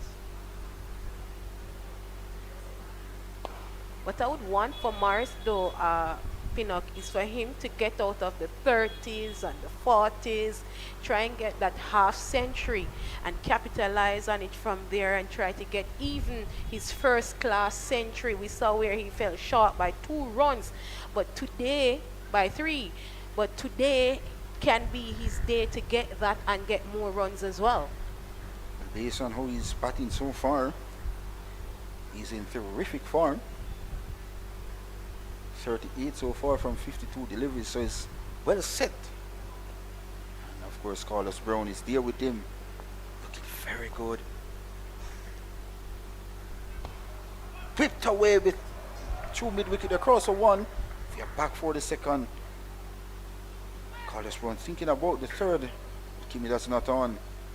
Good shot there by Carlos Brown. Straight on the line of the leg stump was Archibald. Brown came inside the line and took that ball elegantly through the mid-wicket region. 2 easy runs to the Scorpions as well as to Carlos Brown. Scores up to 121 for the loss of 5 here at this wonderful venue, the home of cricket, Sabina Park. Yes, and the partnership move up as well to 62.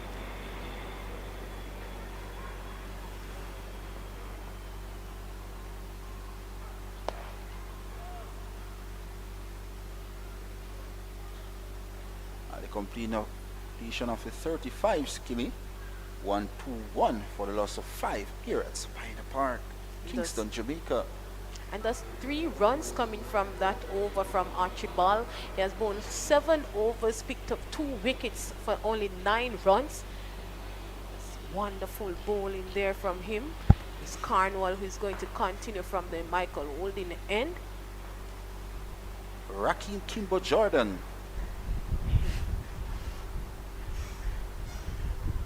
Rakeem Jimbo.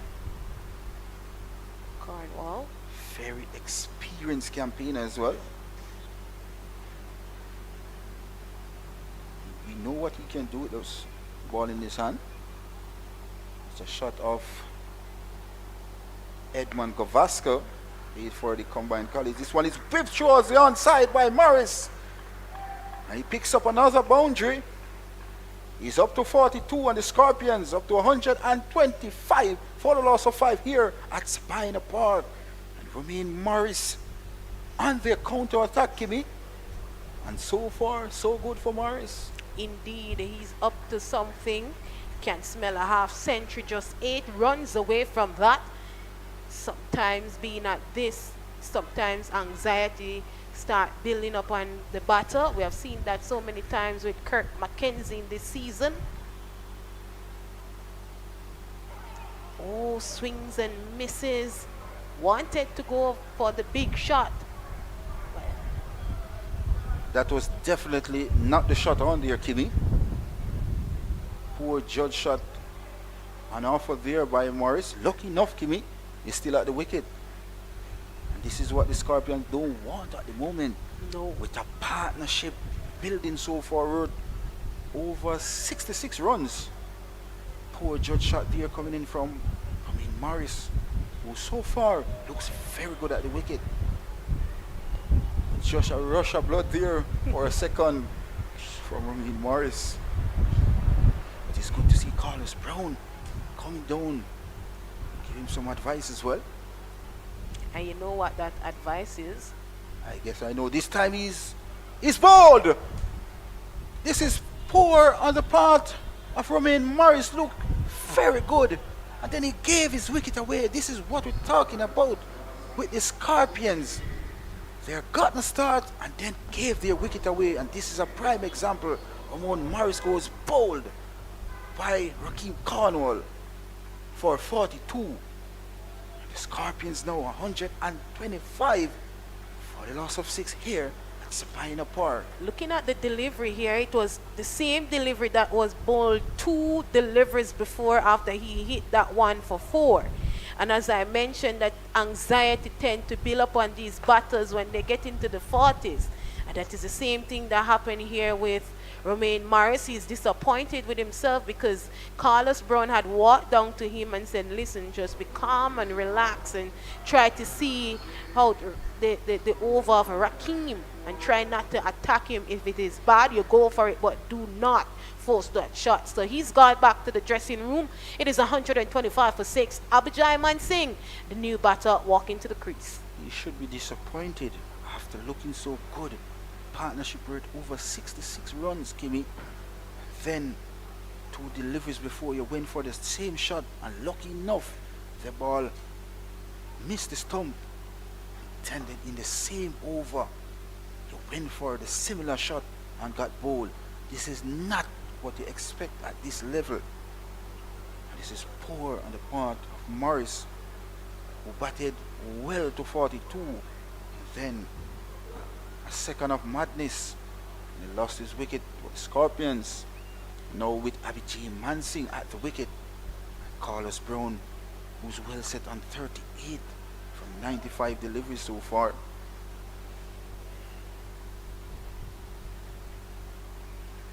And he's disappointed with himself there, Pinnock. And he should be. Of course, he hit 2-6 off Raheem Cornwall as well. He hit him straight down the ground. He hit him over mid-wicket for a few times. And then a second of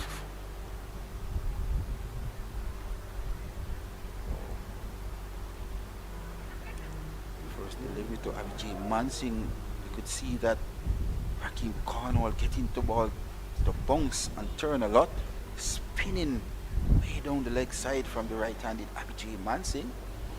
Mansingh played a brilliant innings the last time here at Sabina Park. I think he got an half century and 40 odd as well. So still hoping the Jamaican Scorpions bat in as well at the completion of the 36, 125 for loss of 6.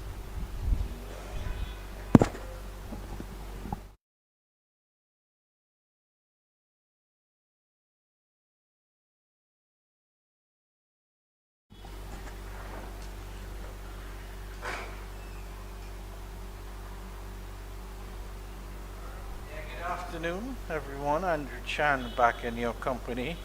And Kimberly Forbes was so annoyed with Romaine Morris's dismissal that she's vacated the commentary booth and slammed the door behind her. And I know the Wicketkeepers Union will be having a stern word with Mr. Morris. As Kimberly said, he got a 4 in the over. Why did he go after another one? Colin Archibald continuing to Carlos Brown. 2 for 9 off 7 overs, Penny. It's been an excellent return from him. And of course, starting his second spell, and he's just fall back right into place. indeed, 4 meetings in it as well. Unlucky got a catch dropped off his bowling, and that same man who's on strike now was dropped in Carlos Brown. Yeah, disappointing from Morris. A really well played 42. Again, he had hit Cornwall for 4 early in the over the mid-wicket area.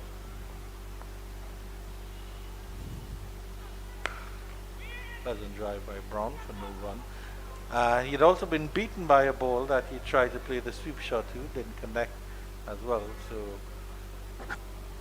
Cornwall just getting that one in a little bit closer to him. And just clipping the top of that off stump.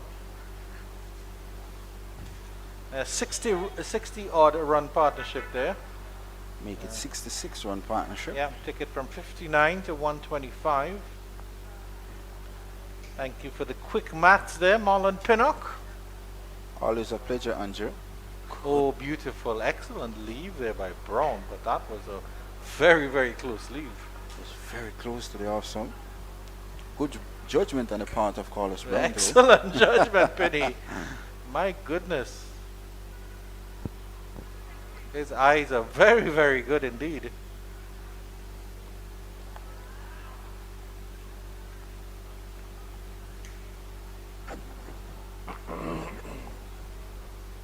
This is what I'm talking about earlier in the competition.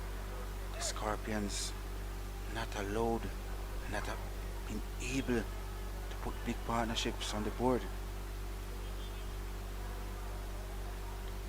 You look at Romaine Morris, who was getting the ball out of his bat middle. Almost every delivery was well set, then gave his wicket away. That's what the Scorpions need, a big partnership over 100, 150 runs here at Sabina Park. Yeah, but I mean, you look at the context of the game, and to take the game from 59 for 5 to 125 for 6 is a good job by Morris and Brown. They just need a lot more of that, really and truly. Batted well under the circumstances. Some good bowling there. Carlos Brown closing in on 100. In terms of 100 deliveries faced, and he celebrated with a nice push, but he doesn't get a run. And the throw comes in, back of the strikers in, but Brown is safely back in his crease. I was stripped earlier when you made that commentary about he's closing on 100. But you're quickly to expand on it. Yes, no, I'm not saying things. It's 100 deliveries faced by Carlos Brown. Excellent in the circumstances of the game. He's actually faced more than half of his team's allotted, well, deliveries faced so far, I would say.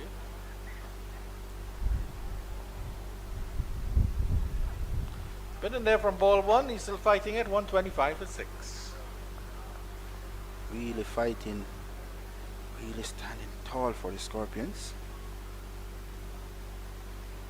The completion of the 37th, it's 125 for the loss of 6. And it seems to be jinx break here at Sabina Park. We'll back shortly for more recovery of the cricket game at Sabina Park.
Action resumes here at Chedwin at Sabina Park, I should say.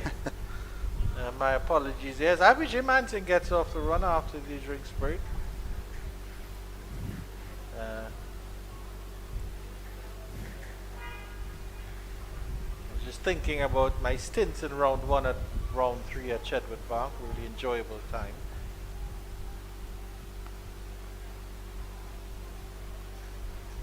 So Rakim Khanal had another wicket to his first class career wickets.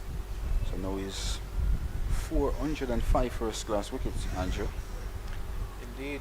And also 53 test wickets as well. The big man, Rakim Jimbo Cornwall. Very huge player as well. He's a leader of this Leeward Island Hurricane as well. Sweeping tremendous shot by Carlos Brown. He picked the spot well. And did he oblige 4 more runs to his credit? 130 for loss of 6 here at Spina Park. And Carlos Brown goes into the 40s now, Andrew. He's up to 42. Tremendous timing there. The man at the deep backward square leg boundary had no chance whatsoever. Only chance he had was to retrieve that ball from Carlos Brown. Yeah, really. Almost a shot of anger there from Carlos Brown. We've seen him be very, very circumspect. Very, very careful all day. Back and pushes this one into... Oh, he pushes that into the extra cover region. I don't think the fielder at mid-off picked it up. He did some good footwork there. I think that looks like O'Shane Thomas. And he's fell very, very hard. Jewel Andrews is laughing, actually. But he's rolling around in pain there. He might have injured himself there. I think it's a serious one there. He might have hit his head very, very hard. We'll have to have a look at the replay on that one. But that doesn't look good for the big man, O'Shane Thomas. Look at the physiotherapy. Sprinting across seemed to be a head injury, Andrew. Oh, he bent his ankle. Ooh. Pull that back. There was a really weird ankle bend there. And I think that number 9 player following up, that was Kesey Carty. I think it was a grimacing here. Just look right here. As he steps across the ball here, that left ankle bends very, very slowly. Matthew, if you can just slow it down again. Ooh. Just at the point where Thomas gets over the rope. His left ankle. Just look at his left ankle here. Andrew Chung is in serious. Yeah, you can see it land very, very awkwardly there. And you could see it on his face as well. He's really in serious pain here. Yeah, it's a serious, serious pain there. My. I think if the Hurricanes lose O'Shane Thomas as a bowler, I think they're calling for the stretcher now or the ambulance. I think he's up. There is a medical person there. He is up. Well, that's good to see. That is really, really good to see. And the physio again was out there very, very quickly. And Aidan Walsh Jr. is the substitute fielder. Yeah, it's that landing there, Penny. That was really, really awkward there. He's still off the field, so he'll probably go and get some treatment. But it's good to see but him it's walking good to as see well. that he's up for sure. And walking on it, I mean, that's pretty good. But the other thing, of course, Penny, is that it's his left foot, so that's his front foot when he's bowling. Yeah. So how much weight can he put on it is the other consideration. And of course, he's a big fellow as well. Ooh. Good to see him walking though, Changi. Yeah, definitely. The substitute fielder. At the end of all that, it's 133 for 6 after 38. It's all happening here at Sabina Park.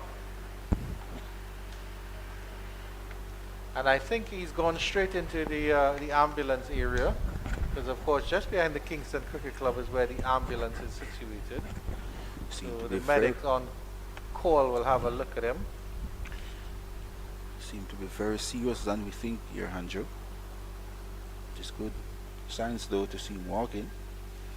So Aidan Walsh Jr. is the substitute fielder on for O'Shane Thomas.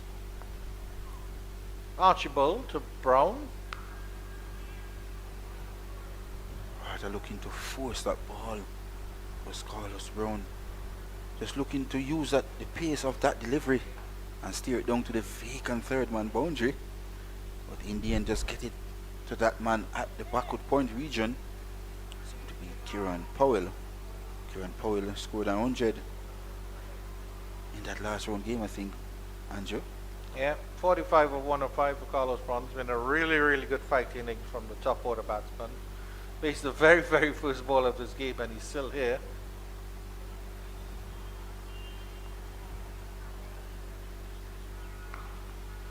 Punch nicely, and they'll run the quick single into the cover region. The shy at the stumps comes in, and the non-strikers in, and they'll get 4 overthrows as well. Poor backing up by Kesey Carty. The throw was good, but it wasn't directed at the stumps. But that should be 50 for Carlos Brown. It is 50 indeed as well. Well-deserved half century for Carlos Brown. Batted like a man possessed for the Scorpions. And now he reap his reward, getting a half century. Oh yes, of course, with the overthrow, that's what would get him the 50. I was not wondering why Penny was saying 50 when he's on 46, but fortuitous 50, and he's had a little bit of luck in his innings, Carlos Brown, but he deserved that little piece of luck there to get him to his 50, because he's been hard work out there in the middle. This season so far he has dedicated himself in the middle for the Scorpions. And this one is going down to third man boundary. Will it have the wings to get there? It does. So Abby J. Mansing picks up his first. And the Scorpions up to 142, I reckon. 142 for the loss of 6 here at Spina Park. Good delivery, but just getting the outer portion. Not a bad delivery at all by Archibald. And so far, maybe a bit too full, or a bit too... It was just a good delivery. It probably didn't deserve that, actually, come to think of it. Maybe it was a bit low on the stump, so at least Mansing was able to let it come on to him. Just opened the face of the bat, used the pace and guided it down. Indeed, Mansing played that really well as well. Just let it come on to him. Played it with soft hands. Similar delivery, but this time he pulled back his length a little bit. Mansing is, as you like to say, Penny, equal to the task. Indeed. He's a very quotable man, is my co-commentator, Marlon Pinnock. It's equal to the task. He has his phrases, and then there's good to see. He loves to say good to see. And then, of course, what's the classic, Penny? Indeed. Can't get any more in-depth commentary than that. Well, you can't get any depth touch than that this time. Another boundary down to the third man region by Abby G. Mansing, 146 for the loss of 6. I don't think Archibald could feel too aggrieved by that. I mean, obviously it's runs that he wouldn't want to leave. But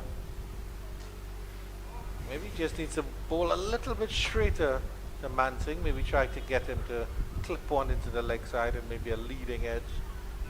The imposing figure of Daniel Durham at that short extra cover position come into play. Well, we've already seen Jewel Andrew take a spectacular catch at that short mid-wicket position.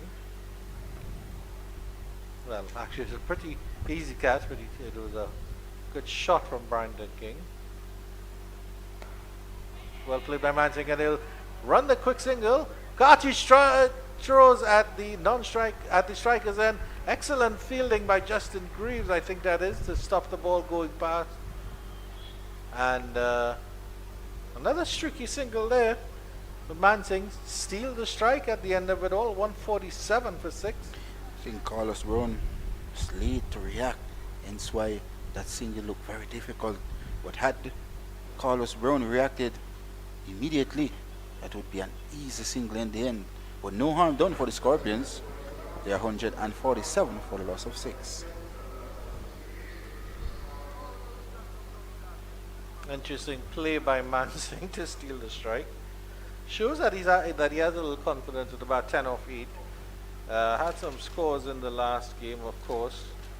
Batted really well for 12 of 36, so he can hang around for a little bit, can Abhijit Mansingh. And then he's one of the not-out batters at the end in that game against the West Indies Academy. I have to give you some scores from the other games in the Regional 4-Day Championships. Ooh, bit of an inside edge there. Mansingh gets away with that one. Will they think of two? No, they won't. Let's have a look at the replay on that. That's what Hakeem Cornwall is known for. Buys the signal of the umpire. A lot of bunks and turn coming in from Hakeem Cornwall. Really would say unplayable delivery there. Oh, just beat every. How did that not clip the top of the off stump? Seems like the wickets moved there, Andrew. Yeah. Top delivery there by Cornwall. Deep into his crease, pulls out your mid wicket. Will he get forfeit? He does indeed, as Abhijit Mansingh. He wants to take on Raheem Cornwall.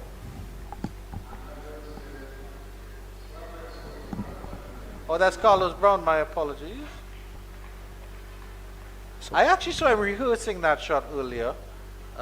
It's actually when he had Morris was still batting, but I saw him doing that shot earlier, that whip through mid wicket there.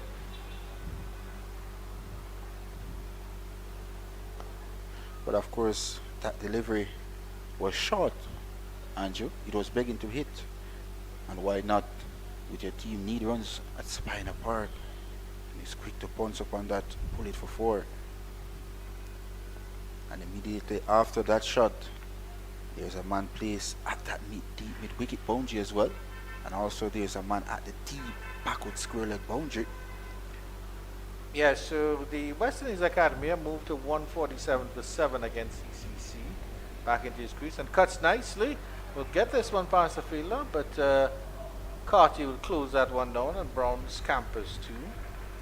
Trinidad and Tobago Red Force, they're 172 all out against the Barbados Pride, considering the kind of trouble they were in. That's not bad from them. And the Guyana Harper Eagles, after a positive start, are 164 for 5 against the Windward Islands Volcanoes. In terms of the Trinidad and Tobago scorecard, 154 for 6 live here at Sabina Park. Just pulling up that Trinidad and Tobago scorecard for you. Amir Django stranded, not out on 93. A brilliant innings there from the number 3 batter. Jason Holder, 4 for 47. Shamar Holder, 3 for 28. So coming back in. Oh, that might be Shame Alexis Holder. Not Shamar Holder. And Shaquille Cumberbatch also taking 3 wickets. It's good to see Cumberbatch getting his opportunity as well, and making full use of it. Yes, indeed. Taking a look at the West Indies Academy game with the CCC. Starts from Rashawn Worrell. Joshua Doan got 36 as well. 26. Colin Bowen Tuckett is not out. Joshua Bishop is also batting with him. In terms of the bowling there, Yannick Otley, 4 for 20, Penny. Good bowling from him.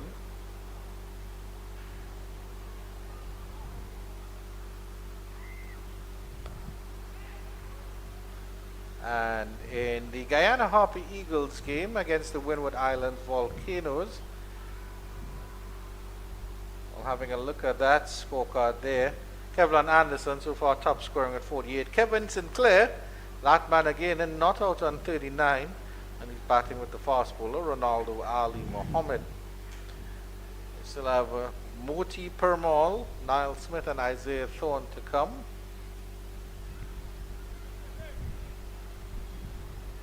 That's what's going on in round 5 of the Cricket West Indies Regional 4-Day Championships.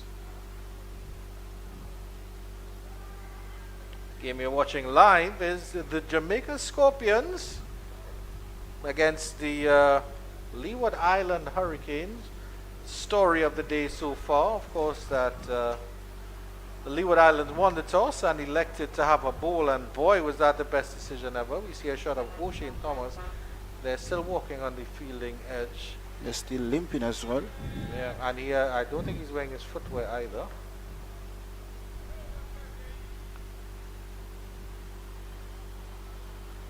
Coming out from treatment in the paramedic region. So thank you very much to those gentlemen for their service.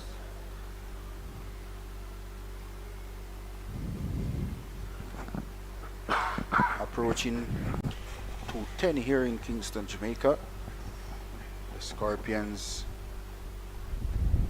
staging a recovery here at Spina Park. For one stage this morning, they were, I think, 56 for 5. And then a brilliant partnership between Carlos Brown and Romain Morris. There were 66 runs, Andrew. Yep.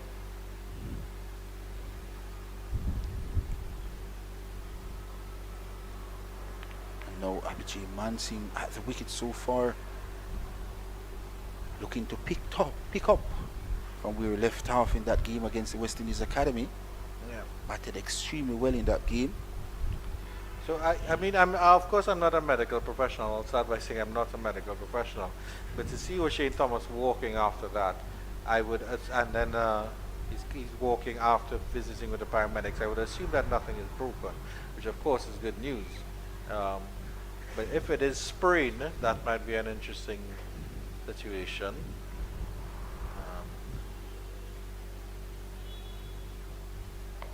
And of course, foot need to elevate as well.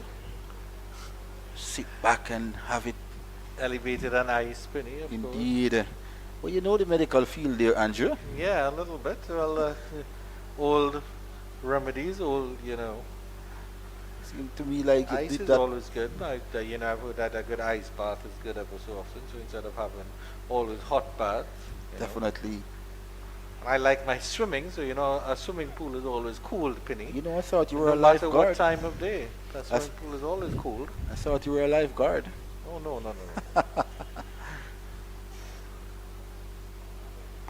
Actually, But I would try my best to save your life, Penny, at if the, I can, if I had to. at the completion of the 41st, 154 for the loss of 6. Actually saw you at Ocherius in that beach. You look like you were a complete lifeguard. Well, I'm a good swimmer, but I think lifeguard is a completely different situation. Of course, the water being in the water is a different element for many people. So there's a sense of panic and other things that would happen. So good afternoon to all the lifeguards out there patrolling beaches around the Caribbean. Miss. And Good afternoon to you, Mr. Andrew Chang. yeah. Jimbo to continue. Bowling to Brown. Flicks this and he'll get a single. And he trusts Mansingh to stay on strike. Leg by is a signal of the umpire. 155 for the loss of 6 here at Spina Park. As the Scorpions, they lost the toss this morning. And of course, at the toss, captain of the Scorpions, Brandon King, say he had won the toss, Andrew. Yes, indeed. Definitely a take for a strike this morning. Scorpions getting a chance to bat first here at Spina Park. And of course, A bit uppishly by Mansingh, but directed it away from that short leg fielder. as mentioned in the last game against the West Indies Academy, Abhijay Mansingh tends to plant his foot down the wicket. And that's not a good sign here with Rakim Cornell getting the ball to bounce and spin as well. Can be very detrimental to Abhijay Mansingh. I think what he does well is picks up the line well, but Cornwall, of course, is dangerous. And Cornwall varies his pace well, I believe. I mean, Cornwall, I don't know if you can even call it his bowling run-up, because it's really not a bowling run-up at all, but his bowling step-up, just a couple things, literally almost in line with the umpire, maybe one step behind when he starts, 2 or 3 steps to the crease. Good single, good quick single. Carlos Brown is quick between the wickets, Andrew. Yeah. But he varies his pace really, really well, Penny. When you look at what Cornwall does, uses his shoulders well and to just get that speed on the ball when he needs to and slow it down when he needs to. Good flight on that one. Still gets a little bit of bounce. A tall fellow, Cornwall, I would estimate at about maybe 6'6", 156 for 6. I can tell you he's a very tall man indeed. Yeah. This morning, I was looking up over a mountain just to talk to him this Yeah, morning. indeed. I'm sure you can't see the top of his head. If Raheem Cornwall was going bald, Marlon Pinnock certainly wouldn't be able to see unless he had a ladder.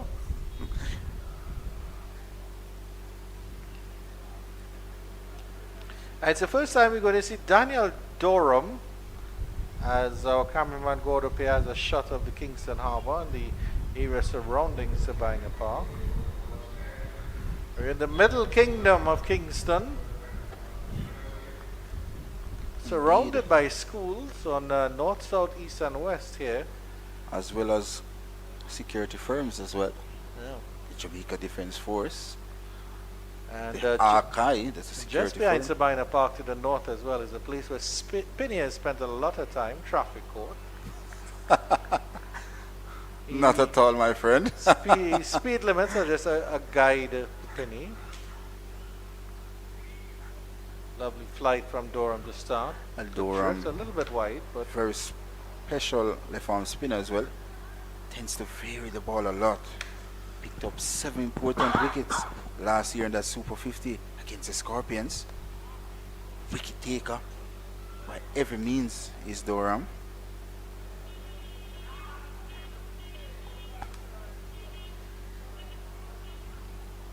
well, the overrate from the Leeward Islands Hurricanes has been extremely slow, but that's of course how fast bowlers are. But if Durham and Cornwall send down their deliveries and their overs, that if these two bowl for an extended spell, then they'll certainly catch up with that allotment of overs. Appeal for leg before, but that's definitely going down leg side. Good decision by the umpire. Just going on with the angle, going further down the leg side. Abhijit Mansingh needs to be careful here.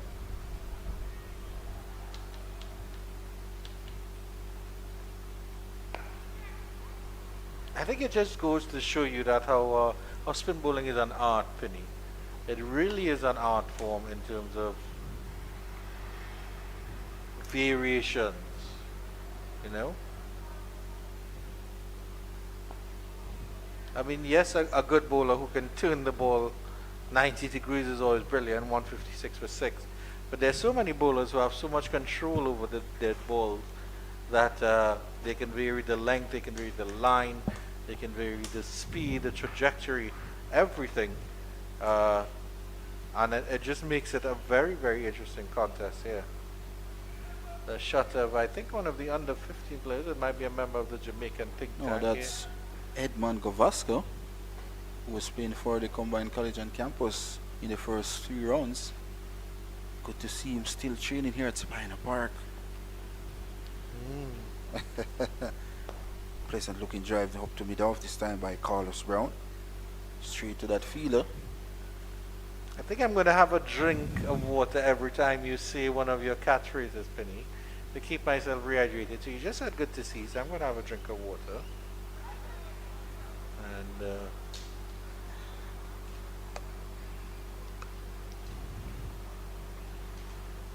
was he equal to the task on that occasion, Penny? Definitely was. Right. He's very good at the wicket, this Carlos Brown. This one is swept behind square. Kieran Powell is in the way, just a single this time. 157 for the loss of 6 now here at Sabina Park. No sunshine here, Anjo. Indeed. It's getting bleaky here at Sabina Park, but no signs of any showers. Just beyond our commentary box seems to be very dark. Good work by our cameraman, Mr. Cotton Peart. Excellent work. So excellent work all round. He's a Excellent big work. fan. He's a superstar here at Sabina Park. Penny, maybe not quite in your category. But he's made some good friends here at Sabina Park. Had a beastly cold beverage for lunch that was supplied to him by one of his many admirers. As you see now, the ground staff getting busy here at Sabina Park, just below the Michael holding end. You see the ground staff moving towards the covers, Andrew. There's a quick single. There's a chance for a run out.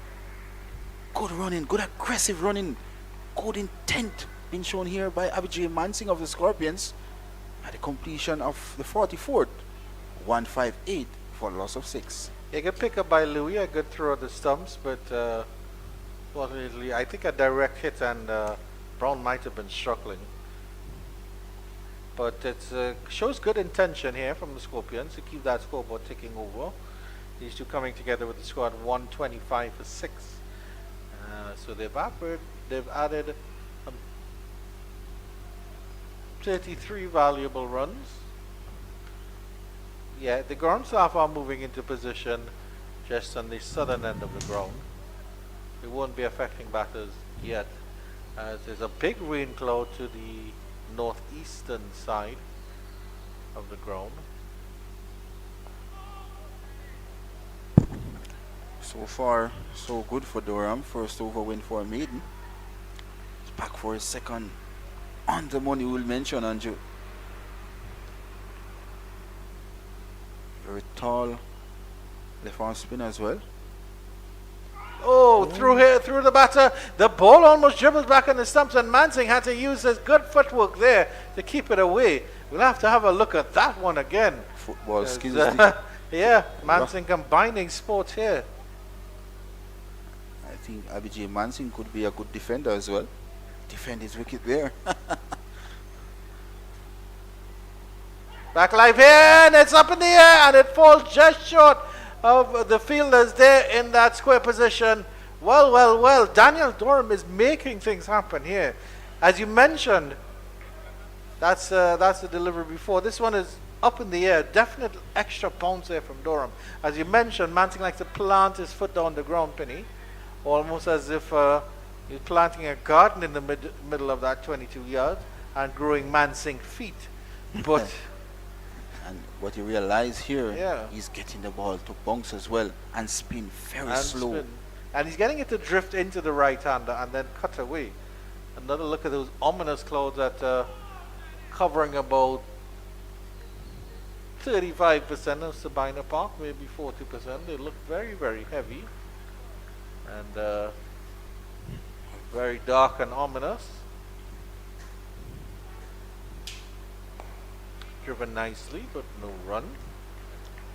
Very tall left arm spinner, reminds me so much of Suleiman Ben of Barbados. Have to drink some more water now here, Penny. Keeping me rehydrated. Beautiful over from Durham. He started 2 overs, hasn't conceded a run. Could have had a wicket there in that over. Excellent bowling from the tall left arm spinner. At the end of the over, 158 for 6. Yes, you were comparing him to Suleiman Ben, and of course, yeah, the tall left armers. You can understand. I can understand why that comparison exists. But I think that Durham uses his height a little bit better than Ben. Ben may very well be taller than Durham. But he sort of squats when he bowls Ben, and sort of brings his arm around, as opposed to Durham, who stands up tall and varies the ball very well. And as I mentioned, Abijay Mansing tends to plant his foot down the wicket, and that is not a good sign. We do punch using down his the feet on ground. this occasion, but excellent fielding by that fielder at mid-off. And what you realize, That is Jeremiah Louis, actually. So good work from him. good fighter is Jeremiah Louis. Going back to this one, and he gets it through the fielders behind slip. Bye is the signal, and Penny waves at the umpire to acknowledge that He's seen it, even though Penny isn't the official scorer. But the Right. umpire wants to know. Immediately, as Abhijay Mansingh comes into strike, Andrew, there's a leg slip in place as well. So he tends to get the ball to spin into the right-hander and bounce. Hence why there's a man at a straightish mid-wicket and also a man just to the right of that non-striker. Good field placement here by Rakeem Cornwall. Yeah, I mean the Jamaicans are working something towards a respectable total. So really and truly, but so the Hurricanes have to feel that they're still ahead of this game here, Penny.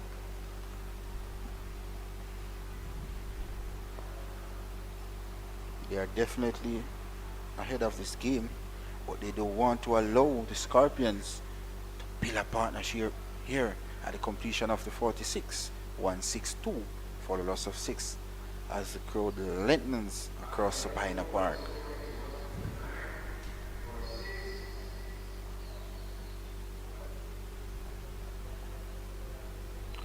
There's a little bit darker overhead at Sabina Park. This may be a little bit cooler as well.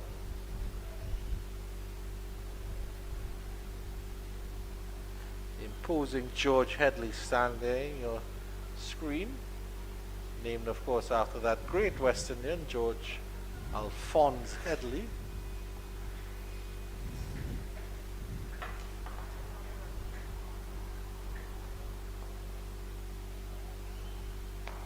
Brown is back to this Durham delivery. And the short leg is wearing that one. I think on his rear. Well, as they say, Penny, rub it, it's yours. Must be very painful there. He was cracked by Carlos Brown. But he's up and okay, as you can see here on the replay. Wow. Well, it could have been a catch as well. That was hit firmly at the fielder. Very tough character there. Everything about the game is tough, Andrew. The bat is tough, the ball is tough. And that's So you Mikael got- Louis underneath the helmet there. So you got to be tough as well. Yep. It's just uppishly.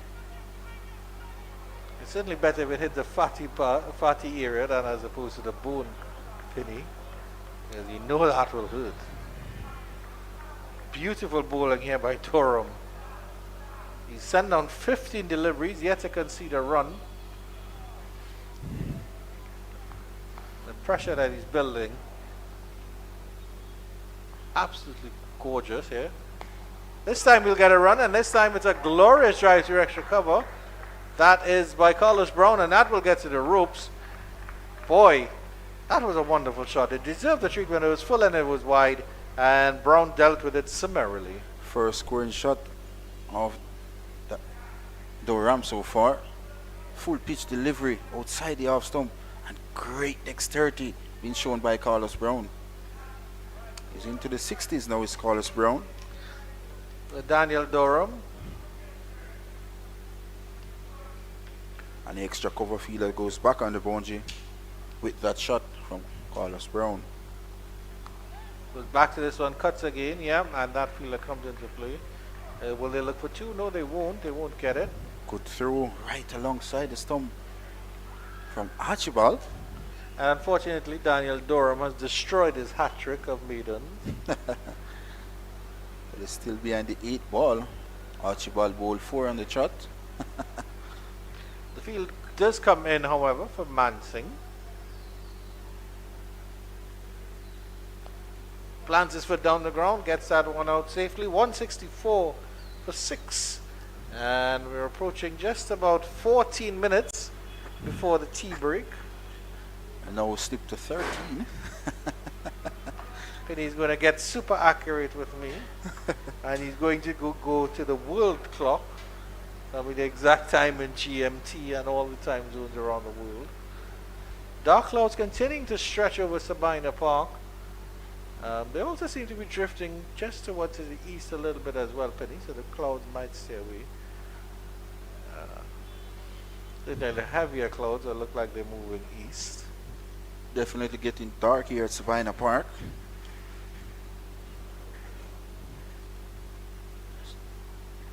the recovery from the Scorpions. So this morning they were in a spot of bother. Since then, 66. Back to this one, Mansing exposes 3 stumps, but gets that one over to long on, just for a single. But all 3 stumps were exposed in that shot from Mansing. That was Carlos Brown on this occasion. But of course, Carlos Brown, well said, Andrew. He's 125 deliveries so far. So he's been around for a pretty long time. He's seen everything. Seen everything that the Leeward Island Hurricane have to offer. Let's have a look at the replay on that one there, Matthew, because I think he almost squeezed one through there. We'll have a look at it after this delivery. Played this one better than Mansing.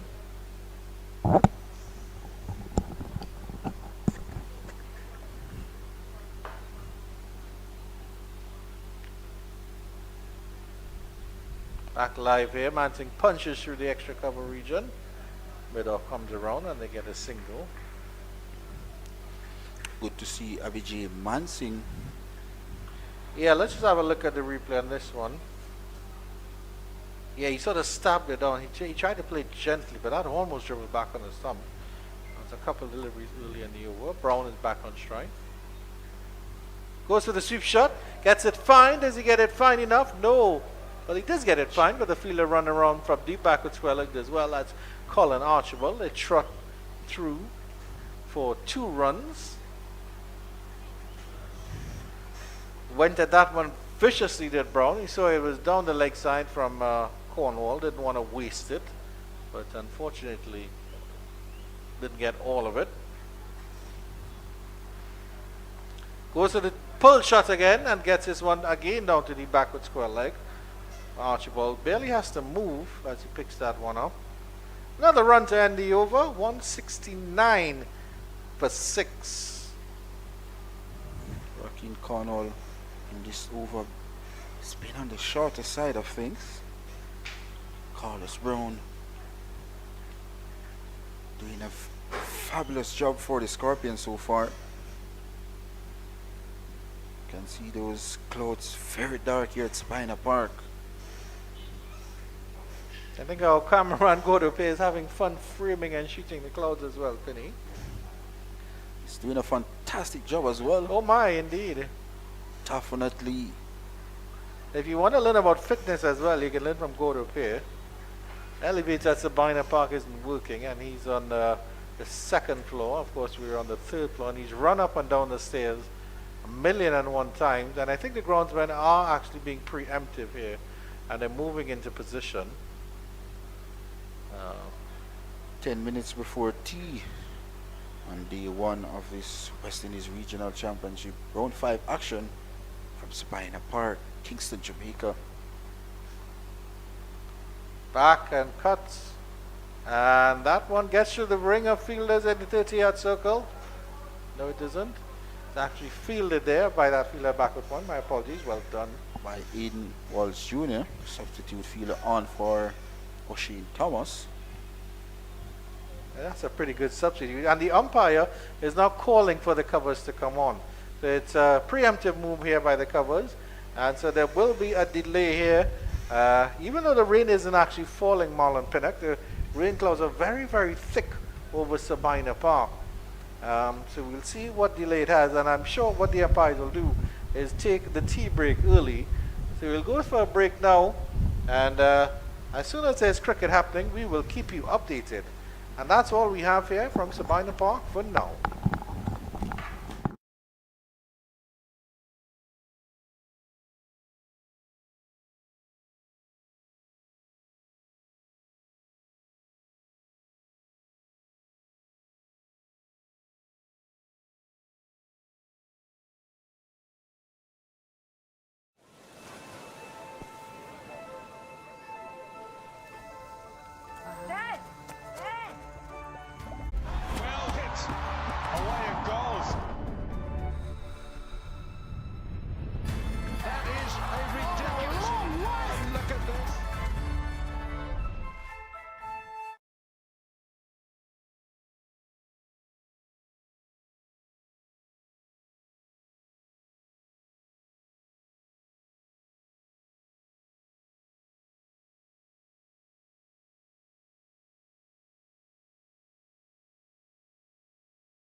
for the loss of 6 here at Sabina Park in this West Indies Regional Championship Round 5 action from Sabina Park. Yeah, what could be classified as the world's longest tea break, Penny, as the rain started at about 2:30. Almost 3 hours. And it went till at least about 4:30, but there were some patches of rain, of wet spots. Rakim Cornwall from the southern end, up in the air, and it falls just away from that fielder at that short leg position. Could have been the end of Carlos Brown there. And in fact, it's a single as well. Just elude that fielder at short leg. What could start after a long delay by Rakim Cornwall. Just run through what happened this morning. The Jamaican Scorpions, they lost the toss and were sent into bat by the Hurricanes. Once the beauty of a delivery this time by Rakim Cornwall, having Abhijay Mansingh in all sort of bother in 2s and 3s. Brilliant delivery there. Yeah, absolutely wonderful bowling by Cornwall. They'll always get that bounce. Yeah, so Jamaica went to lunch at 64 for 5. So they were really in a spot of bother. Romain Morris and Carlos Brown built a little partnership to take them up to 125, I should say. Appeal for leg before. Nothing given from the umpire. Well. That's an interesting one. I can see if we're getting a replay on this one. Unfortunately not, so we'll have to trust the umpire's decision. Maybe Mansingh just got his foot outside the line of the off-stump penny. Well, Rakim Cornwall, I think he had his munch. As I mentioned, the benefit of the doubt goes to the umpire as well. He's in charge. And Abhijay Mansingh lives to fight another day. The Scorpions won 7-1 for the loss of 6.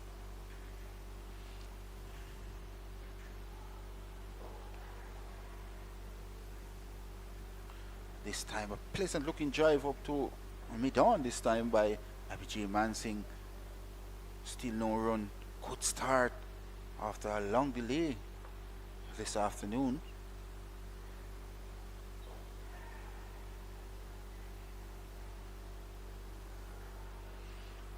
Yeah, steady stuff from Rakim Cornwall.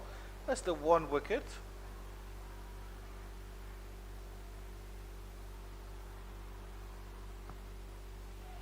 It's well played by Mansingh. He just touches that down, and the point fielder has to run around and get us, and they come through for the single. In fact, it was a dot ball. Yeah, my apologies. And a good over to start there by Rakim Cornwall at the end of the over. It's 171 for 6. You can see the skies a bit clear now. Not the clearest or blue skies is ever seen. We're back for some action here at Sabina Park. Carlos Brown so far batting very well. All 5 rounds so far of this West Indies Regional Championship. Carlos Brown batting time, but just not getting to 3 figures. This time around he will be hoping to do just that for the Scorpions. He's batting with a recognized batsman as well in Abhijay Mansingh.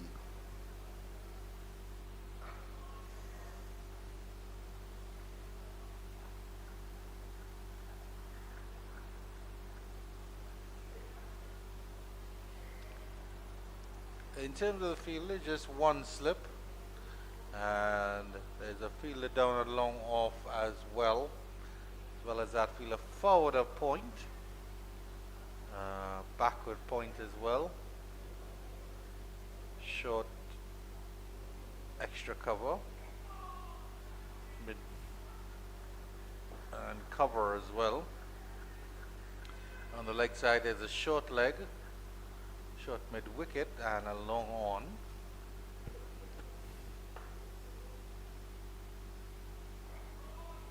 Steady stuff so far. This tall left arm spinner varies the ball a lot. Scorpions partnership so far between these two were at 46 runs.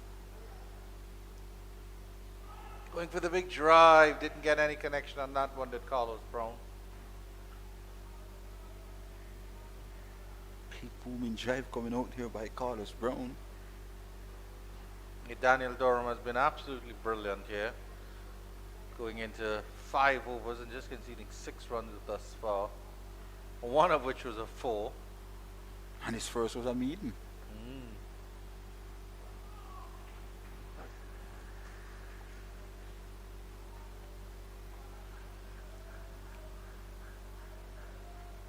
Keeper Jamar Hamilton.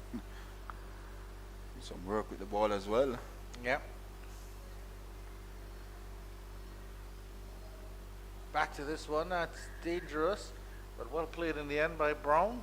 Well, Durham starts, so Durham has another maiden to go along with his 3 or 4 already. 171 for 6 after 51. So those 2 batters so far really got on the starts for the Scorpions. Keeper Morris, he got 42 as well. And of course Carlos Brown batting like a rock for the Scorpions. 68 not out of 137 deliveries, Andrew. Cornwall to continue to Mansing. Attacking field set here by the Hurricanes. There's a slip and there's also a leg slip as well. So he's getting the ball to bounce and spin into the right-hander. Oh, that's what I'm Just talking falling about. short of that short leg fielder. Mansing planting his foot down the wicket, Andrew. Well done by Mikael Lewis behind, underneath the helmet there. That man is very special as well. Got centuries in both innings in the 3rd round fixtures. Who's back to this one, tries to cut. And good fielding there by O'Shane Thomas, who's back on the field. That's good to see. It is indeed good to see. He had a horrific fall earlier when doing some fielding. Who just gets that past that legs the fielder does Mansing. Turns it around the corner. He's interested in 2. Mansing is coming down the pitch and there's a misfield there. A little bit of wet in the outfield there, and it made Colin Archibald slip. Whoa. And they were able to come back for 2. There will be concerns now about that wet spot in the field, and what decision will make the umpires make, and they're going to come over and have a look at it. And there you can see the mark there. I don't want to call it a skid mark, a penny, because skid mark connotates something different here. But Colin Archibald could have done himself some damage. And if there's a wet spot in the field, we'll see what the umpires have to say about it. Actually, he got a bad job as well. And it looked quite damp as well, now that we can see it up close. Actually calling the next umpire to have a check at this spot. Safety first here, Andrew. Well, I mean, on the plus side, Penny, of course, the weather that seemed that caused the delay, it looks to be almost gone. So if there is that wet spot and they do go out again, it will have the opportunity for it to dry as well.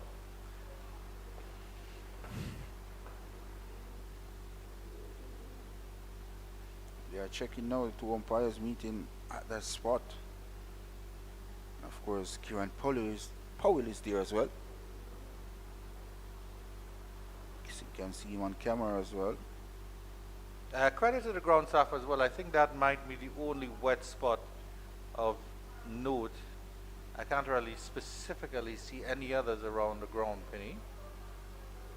But I'm not sure if it's one that can be fixed by sawdust, which is the other concern as well. Well, it's hard to tell from here, Andrew. It's really hard to tell here. But hats off to the ground staff, as I mentioned. They did a fantastic job to get play started. And it seems the cricketers are actually going off once again.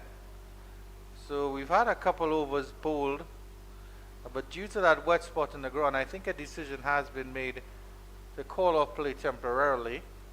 And the umpires, you can see they're having a discussion with Raheem Cornwall. The next will be hurting him if it's a long discussion because they'll have to look up at him. But no, it's not a long discussion, and Cornwall is coming off as well. Ambling off as the big man does. It's really humbling at the moment. Yeah.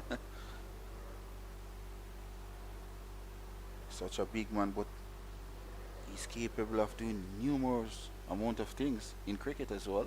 Yeah. But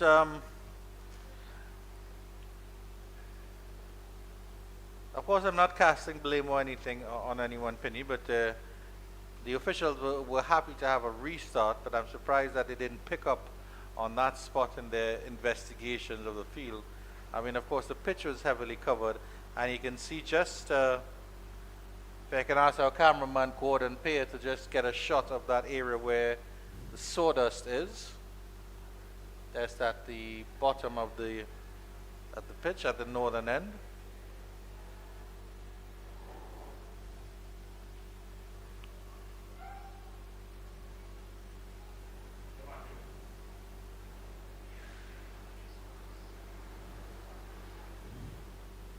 Yeah, right there. Thank you very much for that shot, Gordo Pierre. Right there, Penny, is where you see that the sawdust was liberally sprinkled because obviously there was some leakage. And so that area has been dealt with. And he's giving us a close-up as well, Penny, with the umpires and match officials still involved in discussions as the groundsmen come out with the covers. Seem to be the head groundsman there. Oh, that's it. The gentleman, yeah, so the gentleman in the black jersey is the head groundsman. And well, as match referee Donovan Hales has told us, the cutoff time is 6 o'clock, and it's basically about 5:20 here in Jamaica. So we'll take a short break right now, and we'll come back. I would say about 5:55 to let you know if any more cricket will be played for the afternoon.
And the news coming in here from Sabina Park is that play has been called off for the rest of the day due to some wet spots, and the ground is being prepared and covered and protected.